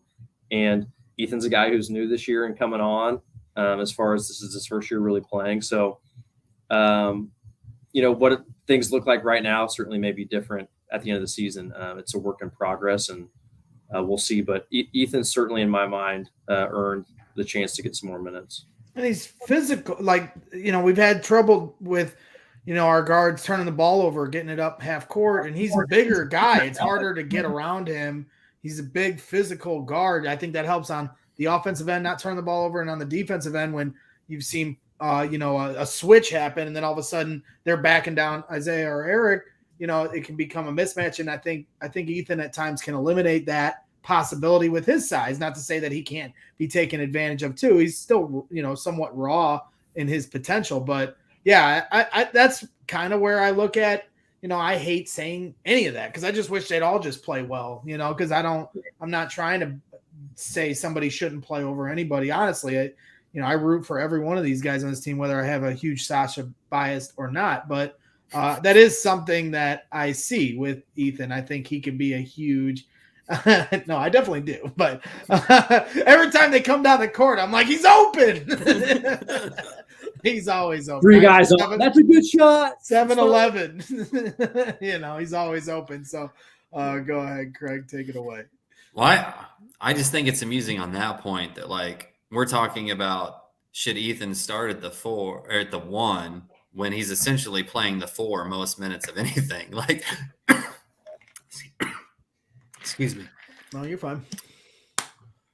We're talking about a guy at the 4 or the 1, which to me just is an interesting dynamic because that just doesn't happen very often. So it speaks to Ethan's versatility and what he can do on the court. And I mean, I feel like originally when we saw Painter talking about him during recruiting and whatnot, they were talking about him as a point guard. Sure. And now, like, he's backing up the 4 and he's playing wings where Gillis and First struggle with maybe lateral movement and athleticism on those 4s and whatnot. So I think before it's said and done, Braggs, that like Purdue fans are going to have a major appreciation for everything that kid can do, because he's going to be so versatile and can do so many things in his time in his Purdue career. So last thing, Bobby, I'm going to let you shut this down one time and for all. The only reason I'm bringing this up, I already know the answer, but the only reason I'm bringing this up is because I'm sick and tired of seeing it on fan pages and on Boiler Diehards. Zach Edey and Travion Williams should play together. Heck no. It's not going to happen. I'm not even sure it would work well, or not. But it's just not going to happen. I mean, the game is getting smaller and more skilled. It's not getting, bigger.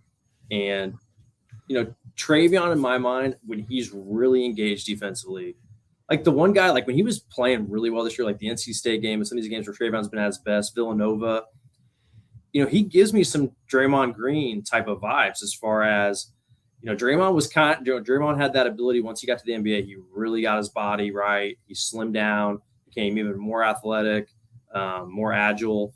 And obviously he was been paired with two of the greatest shooters of all time, which has helped his skill set as far as a passer and a ball handler at that, power forward or small ball center position. But I do get some Draymond vibes from Travion when he's really locked in. He was moving his feet on the perimeter extremely well against Villanova. We were switching 5 ways there at the end. He was guarding Colin Gillespie and some of these other guys moving his feet. So in theory, I think that lineup could potentially happen if Travion was guarding at an extremely high level, which he's shown to do in small sample sizes this year. Unfortunately, Travion has, in my opinion, has not necessarily been at an elite level defensively at all times. And whether that's being tired or just lack of focus at times or whatever, I think Travion, when he's at his best and really engaged defensively, is a problem. I think he moves his feet extremely well on the perimeter. Obviously, we've seen him just take guys' balls when he gets out in high hedges on ball screens. He's got great hands. So in theory, I think if Travion was guarding at a super high level and really locked in, you might be able to do it, because then Travion could guard teams' 4s. But you're still going to have 2 guys who aren't super fleet of foot, and that's going to be a problem in transition and guarding on that end of the floor when teams are spreading you out with lots of skill. I mean, if they weren't going to do it against Florida State, who had all those bigs, they're like, I mean, they've shown it a few times back when they had Harms and Travion. They had him out there at the same time a couple times. Maybe later in the year he goes into that bag once, on a when it's at the end of the game and they're right. It'll be offense for defense. They might do it a couple times, but to expect them to do that for a whole 4-minute set in between TV timeouts and with the way we have problems switching on the perimeter, you're seeing a lot of teams when they're big can shoot a 3 and stretch Edey or Travion out. That's where we have problems. And I don't blame Edey or Travion at times for not being able to chase that guy down when they have so much responsibility down low, but that would only create more problems. In fact, when both of them were out in the last game against Penn State, you saw Purdue play, as surprisingly a little better than maybe you thought, because they went smaller and, Caleb held it down to his credit, and they actually extended their lead before the half, which I thought was a pivotal moment in that Penn State game. So, there's probably times where they could go small without those guys as opposed to bringing both of them out and find more success that way. So, no, I agree with you guys. I don't think you'll see it that much, but I mean, maybe you'll see it once, but it ain't going to be something that becomes a staple of this offense. They don't practice it. Well, we played better defensively in that stretch because, Caleb or Mason, either one in that position, has more lateral quickness than Zach or Travion. And at the same time, I think in that stretch, one of the announcers said Caleb is still like 2 or 3 inches taller than Penn State's tallest player, right? So like that's our small ball. Right. But he's still just as big as those guys, and he's a little bit laterally quicker. And I thought the same thing as you, Braggs. I was like, holy crap, like we look better defensively in this 3-minute stretch than we've looked the entire game. But in the second half, when we had to do that for a little bit, they caught up. Really struggled offensively. First couple minutes it worked, and then they caught up. It was like, all right, timeout. Yeah, but it's certainly something. They said they don't practice it that much with either guy off the court. I hope that changes a little bit. I mean, that's kind of a luxury they have, is more than likely both guys aren't going to get in foul trouble. But, as we've seen with these Big Ten refs in the last game, you can never count them out for anything. So certainly capable of getting both those guys in foul trouble, unfortunately. Hopefully it goes the other way around over these next few games, especially against Illinois, and we get some foul calls our way against Kofi. But we shall see. Craig, any final thoughts or final goodbyes you want to send Bobby's way before we tuck him into bed? I mean, I think Painter's going to start practicing that lineup about the same time he starts practicing the left-right chant to get people ready for the free throws. So, hey, Bobby, it's been good as always. Glad I got to hop on here with you and Rapheal, and I respect the heck out of both of you guys, and really glad Rapheal got to come on tonight. So that's really all I got. Looking forward to it. Looking forward to hearing you call it. Well, I guess I won't get to hear you call it because I'm going to be at the game with Braggs. Thank you, Braggs, by the way. Of course. Appreciate you for that. So yeah, Bob. Yeah, he's going to get to hear me babble for a whole game. Well, basically just hear me yelling about whatever Sasha's doing. Dude, hey, if a guy fouls out, I might just be like, hey, I need to go get some food right now. Because you gotta be the one to keep Braggs out of jail. You gotta hold Andy Rapheal, my good friend, he's gonna be at the game, and he said if it happens, he's gonna have his camera ready. I should have last time because you guys still don't believe me, and I promise you this is what's happening. I laughed so hard when I heard Bragg's voice calling the show. What are you talking about? That's Brian from Rensselaer. They asked me, like, what's your name? Where are you from? I was like, it kind of got stuck up. Hey, Braggs, I student taught in Rensselaer, Indiana. Nobody in Rensselaer has the accent that you have. But. Yeah, well, I try my best not to completely embarrass Sasha on a daily basis. So, if I had to throw Brian, under the bus and make him look bad. You thought the loyal listeners of the Coach Painter show wouldn't catch you, but I caught you.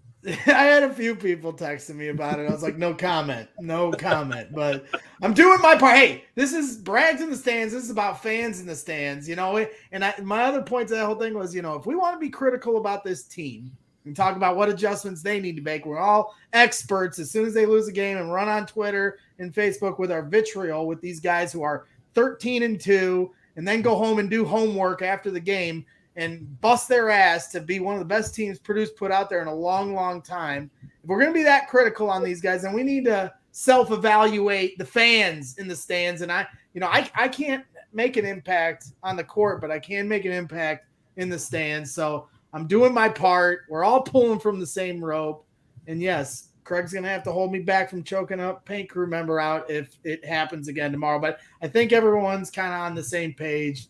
I've got my microphone out. I've been talking a lot of shit, so hopefully they've been hearing me. But Bobby, thank you again for all your time. I promise. I think that's going to be a goal of mine. Is we're going to get this sponsored to where your meetings with us. Then at least you get some monetary gain from being on with us this long. Because I feel bad every single time, but you're always so gracious with your time and bring a lot of fun energy and a lot of great insight. And I truly appreciate that and our friendship that we've kind of formed here over the last year. It's been a lot of fun getting to know you. So maybe we'll figure out a sponsor one of these days and we'll put some money in your pocket. Then I'll pay you to be my friend, which would be a lot better than just having to put up with us. But Craig held it down as per usual. Makes me look a little better on here. So thank you, Bobby. I'm going to cut you loose, let you get to bed, and we'll see you tomorrow night at Mackey Arena for Nebraska versus Purdue. So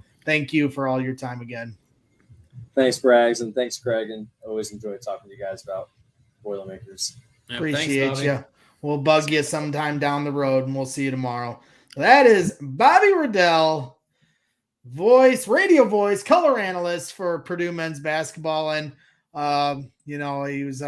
he was a Purdue basketball alum with some of the baggiest shorts in the game, getting in his basketball stance. And I think that's his biggest takeaway from, the defensive effort they had against Penn State the other day was, everybody getting into their stance and taking their roles seriously. And it's the little things like that when you talk about effort and energy that you're going to bring on the defensive end that's going to turn things around. And I think we saw this first step in the right direction last Saturday. Unfortunately, they get their game canceled against Michigan. I was pissed about that on a few different levels.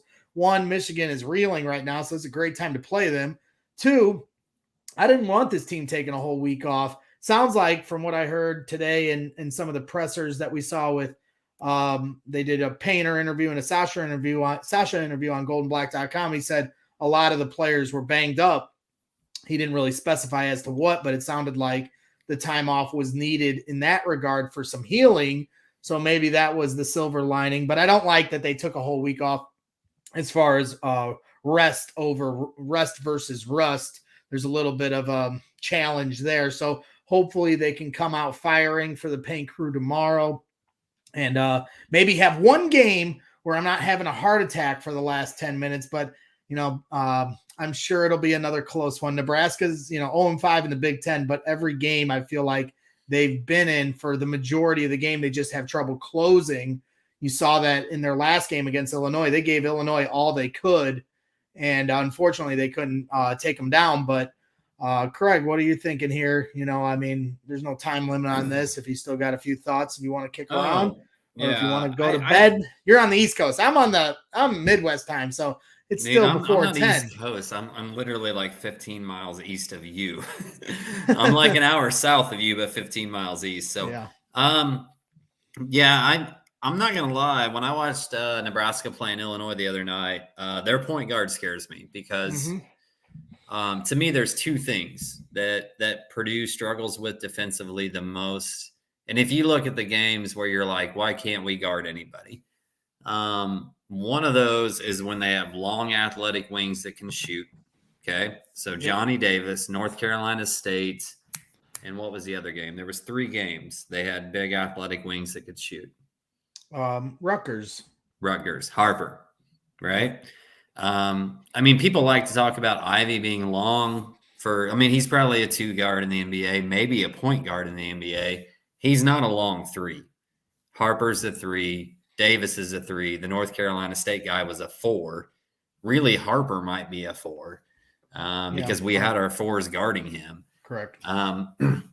Those are the people that scare me. The other thing that scares me is point guards that can get into the lane, break us down, and run pick and roll at a very high efficient level. And Nebraska's point guard is really, really good in pick and roll situations. And he probes and he looks and he finds.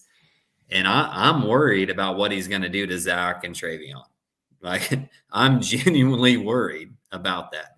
On the other side of things, Nebraska has been terrible on the road. Just god awful on the road. They've lost by 30 points to some Big Ten teams that are average on the road. So maybe we'll blow them out by 20. Maybe their point guard will pick us apart, and this will be a closer game than it should be. I don't really know how to think about it anymore because it's life in the Big Ten, and you just never know. And Purdue's very unpredictable. The point spread is 20, so I have a hard time. It's 20? I'm not a betting 20? man. It's 20. I'm not a betting man, but I'd have a hard time taking Purdue in the points. I think it's going to be closer than 20. I hope. Yeah, not. The one thing is Purdue's due for a hot shooting day. They haven't had one since the Butler game, so they're due. But other than that, fact. We haven't shot bad in those stretches. It's not like we've shot 20%. We've just not had one of those stretches where we're like 50% and over from 3. Right. Man, I don't know. That's a hard sell for me at a 20-point win, but Nebraska has been really bad on the road. And their big man is really, really physical down low. but we're the only team he's going to see the entire year that can rotate 2 guys in that can bang on him. So maybe we get him in foul trouble and then the game just runs away. I don't know. I'm more worried about, I think the Nebraska game could get interesting. $1 million. But I think at the end of the day, that Illinois game, I didn't realize it was a noon tip. It pisses me off. That's the one that really piques my interest because, we've struggled with Illinois lately. I had to guess, and I hate saying this, but they're probably going to lose. I mean, unless they ball out. The thing about Illinois is, and even you saw this in the Nebraska game, is even if you hold them down for a good majority of the game, then all of a sudden at some point they get hot because they don't stop shooting threes. And as you pointed out earlier about helping in and doubling the big, that's a game where they got to stay home and just trust that your big can guard Kofi one-on-one. But we don't do that, Braggs. They need to for that game because you shade off. We don't do that. Because you saw it in the Penn State game. One time, guy crashed in on the big and they kicked it out. Some of their threes were lucky, as Painter pointed out a few times in his press conferences. But one of them, we helped, and they kicked it out for an easy 3 on their barrage of threes where they made 8 points on 8 straight possessions. And Illinois will pick you apart if you sag off them. And they're, Trent Frazier feels like he don't ever miss. So I'm very concerned. The thing about Frazier, go back and look through his games, though. Actually go back and look through his games because it feels like the only games you see and the only games playing against Purdue is that he just goes nuts and scores a bunch. But for every game that he scores 22 and shoots 60%, he has a game where he goes like 2 for 10 and scores 7. So I think I think I've referenced John Starks twice tonight. That scares me. I'm not a New York Knicks fan. I'm a Bulls fan. And I remember that. No, I'm a Pacers fan. I'm a Bulls Reggie Miller fan. Yeah. But I remember those battles. And to me, Frazier's a little bit like that, where he's never going to have 3 nights in a row where he's bad, but he'll have some stretches where he may go 2 for 10, Right. So, if we catch Illinois on one of those nights, we might beat them by 10 or 15. But you just never that's the thing I felt about Illinois all year last year is they're either going to win the whole thing or they might get beaten the round of 32. You didn't know.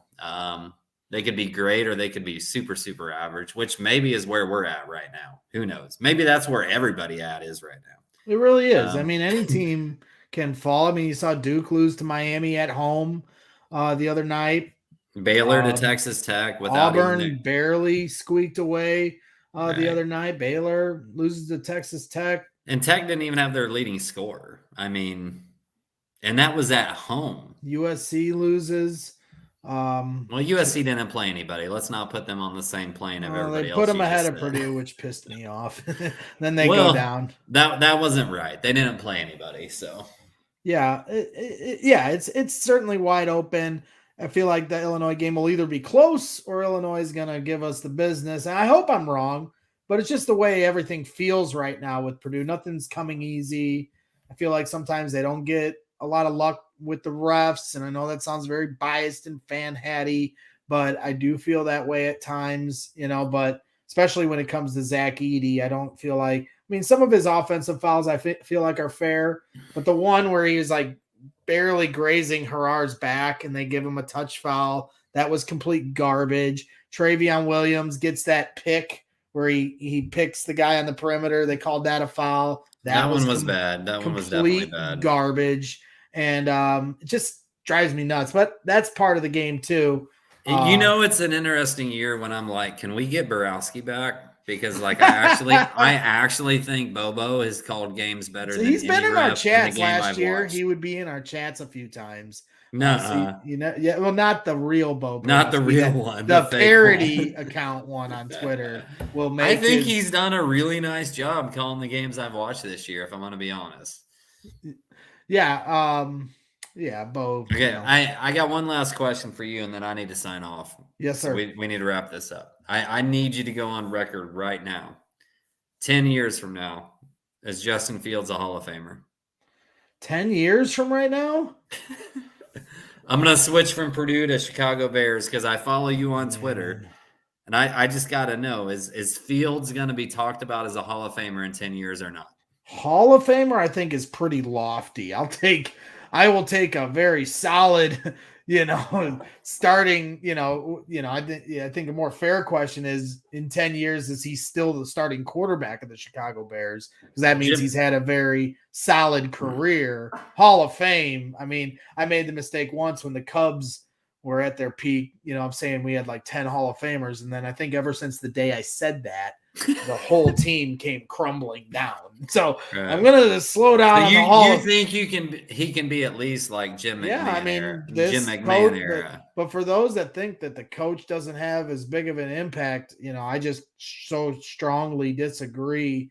And I'm just in a stalemate right now of who's the waiting period of who they're going to pick as the head coach. And I think a lot of his success comes down to what offensive mind we bring in to help him, because Matt Nagy did him no favors this year. And you saw a guy like Mac Jones in New England. And obviously it's a pretty unfair comparison when you talk about systems and philosophies that they've had in place for 2 decades. But I mean, Mac Jones goes in there and you just see the difference when you have, a steady coaching staff and offensive system and philosophy, how a player can blossom in that. But I absolutely feel like Justin Fields could be the one to finally be. We've never had a quarterback throw for 4,000 yards, in our history of our franchise, when teams are doing that like it's nothing, So I feel like he can be that guy.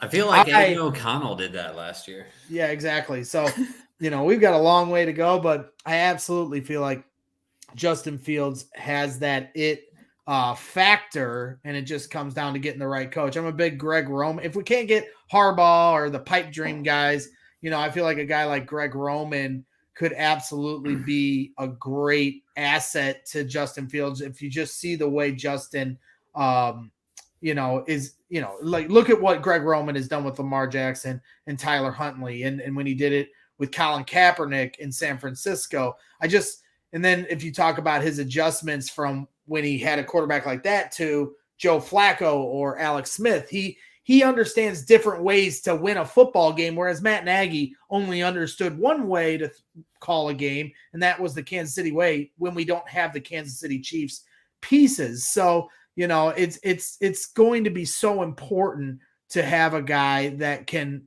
get the most out of Justin Fields. And I feel like a guy like Greg Roman, even though he doesn't have head coaching experience, can do a lot with a guy like, if he can make Tyler Huntley, make Ravens fans feel like he's better than Lamar Jackson, and you'll see some fans say that, I think he could do a heck of a whole lot with Justin Fields, who, certainly didn't have a great standout rookie year, but showed enough to me where he can make the throws. He's got that college pedigree from a big-time college program, and I absolutely think he could be that guy for the Chicago Bears. That's still our quarterback 10 years from now, the way we're seeing Ben Roethlisberger wrapping up his career in Pittsburgh. But, he can be just as much of a bust as every other quarterback that's come through Chicago. If they don't get one thing head there, coach right.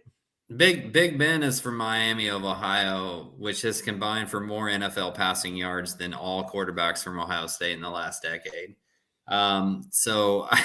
When you say he came from a big program, name me one other OSU program quarterback that has been successful in the NFL, first of all. Second of all, you brought up bringing Harbaugh to the Bears and Justin Fields throwing for over 4,000 yards. When has Harbaugh had a quarterback that averaged over 200 yards per game in college? Yeah, I mean, they're definitely. So I'm going to throw some wrinkles into your argument there. Yeah, but Harbaugh's resume in the NFL level, I don't, people that expect Jim Harbaugh to take Michigan to SEC heights are diluting themselves. I think he's done quite a bit at Michigan. You can only do so much. I mean, yeah, he's in charge of recruiting, but he's not getting first dibs at the best quarterbacks in the country. It sucks being like sixth in line in recruiting. That must be terrible. Yeah, it's not as nice as being first in line, that's for sure. So, I think he'd be a great candidate here. I think he's a great culture changer, and he's got the NFL resume. Took San Francisco to 3 straight NFC championships and a Super Bowl. Understands the quarterback position, understands what the city of Chicago is all about. But Fields is certainly not a finished product, but has a lot of talent. And we shall see. They gotta, hey, maybe you'll be more on board when they draft David Bell. David Bell. Exactly right. And then pair him up with Darnell Mooney, and maybe we bring in Chris Godwin. Who knows? But yeah, they bring David Bell in. I might become a Bears fan. I'm not gonna lie. I became a little bit of a Cardinals fan. Just a little bit when they took Rondale. I was banging the table for the Bears to get Rondale Moore. He didn't have as big of a year as I thought he would with Arizona. It was big early, it was, and even if the yards weren't big, there was a game like second or third game where he literally won the game. And he had that one catch on the sidelines. Third or fourth. Well, that was the game before. Then the next game, he converted a third down and a fourth down that let them kick the field goal to win the game. And I'm like, okay, he's going to get a big role. And then he just disappeared the last half of the season. Because I think when you see with Arizona, their offense became very limited at times. Kyler Murray's a solid quarterback, but at the same time, 2 years in a row, as it gets to the end of the year, they seem to have more and more trouble making plays. And sometimes I feel like Kyler's height has a lot to do with that. I was mad the Bears didn't get Rondale Moore, but probably wouldn't have mattered this year in Chicago. So I'm sure he was happy he wasn't here. But I talked to David Bell outside of Mackey Arena before one of the games. He was walking by and I was like, "Is that David?" I yelled, I was like, "David." And he turned around. I was like, "Okay, it is." And I came up to him and gave him my pitch to come to Chicago. And he goes, "Hey man, whoever pays the most."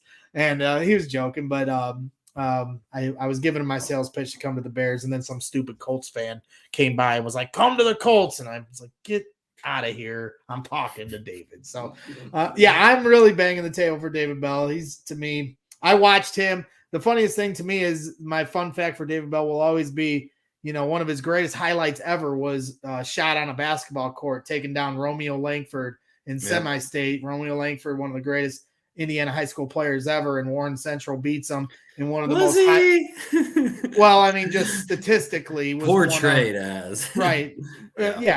Statistically, one of the greatest Indiana high school players ever. And David ended his career, and it was one of the coolest moments I've ever seen. Sitting in the stands for sports. So David Bell, I went down there to see the Romeo show and left talking about David Bell, and then he has a star-studded career at Purdue, and hopefully he carries that over with the Chicago Bears because he's sorely needed. But I'll let you get to bed, Craig. Another amazing job tonight. We had a lot of fun, and I learned something about, raising lambs, giving birth to lambs. You did not physically give birth to a lamb. I did not. That did not happen. You helped in the process. And you've had a much busier and interesting day than I have had. My day was much more boring until we did this show, which was a lot of fun. So I'll let you get to bed, and I will see you tomorrow night at Mackey Arena. You said that's a 5:30 start? 5:30 Central, Tim. Okay. 6:30 Eastern. So I'll be on the road heading up there, and I'll let you know when I'm on my way. Perfect. And we'll meet up. I'll probably try to be there about a half hour to 45 minutes before tip because there's some snow in the forecast. Not much, but enough for me to want to get on the road before anything. Give myself enough time so I'm not speeding down 41. So if it gets too wintry in the weather, you can come over here. I've got 2 spare bedrooms, and you can help lamb out some sheep. There we go. I'll give birth to a sheep tomorrow. You can teach me all about it because I obviously know nothing about it. So I look forward to spending some time taking in a basketball game with you. We can trade our basketball knowledge or lack thereof. But, hey, we're all fans in the stands just like everybody else, wanting the most for our team, the Purdue Boilermakers, to take home some wins. So, yes, Christopher, team Sasha bias all day long here at Brags in the Stands. Certainly Do not hide from that fact. So Craig's going to have to put up with me yelling, he's open every time they come down the court in transition. So look forward to that, Craig, and we'll see you tomorrow. And thanks again for all of your time tonight. All right. Talk to you tomorrow. That is Craig Bowers from Boilermakers, Boiler Diehards Facebook group. Go ahead and join that group on Facebook. Search Boiler Diehards, and he'll bring you into the conversation. He does a great job with that group. It's a very big group. I think well over 10,000 fans are in that group, and they talk all Purdue sports, not just basketball. But after every Purdue basketball game, he gives his 10 thoughts, and he always does a great job with that. My head's always spinning after the game, and I have to go back and watch the game to actually like collect my thoughts on what I felt like were the keys of the game. And he does a really good job of, highlighting 10 things that stood out to him immediately after the game. And it creates some good conversation on there. And a lot of Purdue fans that just want the best for this team kind of start sparring at each other as far as what they think is best for the Purdue Boilermakers. But luckily we have Matt Painter there, and he knows what's best for this team. And we don't have to worry about, holding it down, because Painter certainly knows what he's doing. And we just got to hope that this team can continue to climb up the Big Ten ladder. Obviously they're in the middle of the pack right now after falling to the Rutgers and Wisconsin. Wisconsin is certainly one of the hottest teams in the country right now after just taking down Ohio State here earlier tonight. And this is a big week here leading up. We're a week from today. Purdue goes to Indiana to take on the Hoosiers. Big rivalry game. I know the house will be jumping at Assembly Hall. Might even make the trip out there. So you got Nebraska tomorrow. You got Illinois on Monday in an afternoon game on Martin Luther King Day. And then you've got, of course, Purdue versus IU in the big rivalry matchup, all 3 games in the next 7 days. So big week for Purdue basketball. Maybe we'll do a reaction show after the IU game, or we'll do a pregame show the day before on that Wednesday. Maybe bring Brian Tonsoni from the Assembly Call on. He's a good friend of mine and does a great job covering Indiana Hoosiers basketball for the Assembly Call. Brian Tonsoni. He also does some good stuff for Delphi Bracketology each week on the ISC network, breaking down, how the bracket structure is going to look, where the seedings are going to fall week to week as they change with each win and loss. So we certainly want to give him a shout out. But thank you to everybody that's tuned in today. Another great show that we, having fun doing this, covering some Purdue basketball. And also want to shout out my sponsors, the Collectors Cave, doing a lot of fun things here. Coming up soon, they're going to have Zach Plezak, Crown Point alum and current Cleveland Guardians starting pitcher. He's going to be coming to Crown Point, Indiana at Crown Brewery here in the next month. So visit www.thecollectorscave.com and order your tickets for that public signing and meet and greet. And just be on the lookout for more announcements for other, potential signings that they're going to have. And they also have a bunch of great memorabilia in stock that's signed that you can buy right now from Bears, Bulls, Cubs, all sports across the board, not just the Chicago-based, but all across the board. But certainly if you're a Chicago sports fan, they have a lot of things to offer in that regard. So again, visit www.thecollectorscave.com. And then, of course, my guys over at Fan Bags, Brian Potter does an excellent job. If you don't know about Fan Bags, they are, on the professional circuit. They sponsor a lot of the different guys that are thrown on the professional circuit that you see on ESPN. And they have custom boards where you can have whatever you want on the front of it. And they do an amazing job. I have my own set here at home for my Brags in the Stands boards, and they are incredible boards, really nice stuff. So this Purdue basketball interview with Rapheal Davis and Bobby Riddell was brought to you by Fanbags Cornhole, Chicago's official supplier of professional cornhole boards and bags. Choose from any of their officially licensed designs or have my boy Brian design a custom set using anything from a selfie to your company's logo. Visit www.fanbagscornhole.com and use the promo code BRAGS to get 10% off your entire order. That's www.fanbagscornhole.com and use the promo code BRAGS for 10% off. Step up your game with Fanbags Cornhole. So there it is. Again, make sure you visit Fanbags for all your bean bags or cornhole, whatever you want to call it, needs. And Brian from Fanbags will certainly take care of you. So again, thank you to everybody for tuning in. Another great show. Shout out to Craig Bowers from Boiler Diehards, and of course, Bobby Buckets and Rapheal Davis doing an incredible job in carving out their time, especially, Rapheal has been all over the road, all over the map, working for the Big Ten Network. So for him to carve out some time was really nice of him. And they were trading stories, him and Bobby. That was really cool to see. And then, of course, Bobby Buckets, can't thank him enough, coming on this show for 2 hours when he's got a game to do tomorrow night.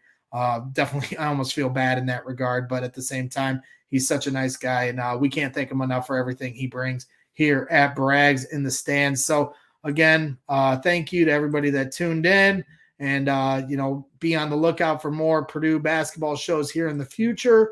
And with that being said, I'm Gregory Braggs Jr., and this is Brags in the Stands. We'll see you at Mackey Arena tomorrow night. I'll be with Craig in the stands. If you see us, make sure you say hi. And always, always boiler up.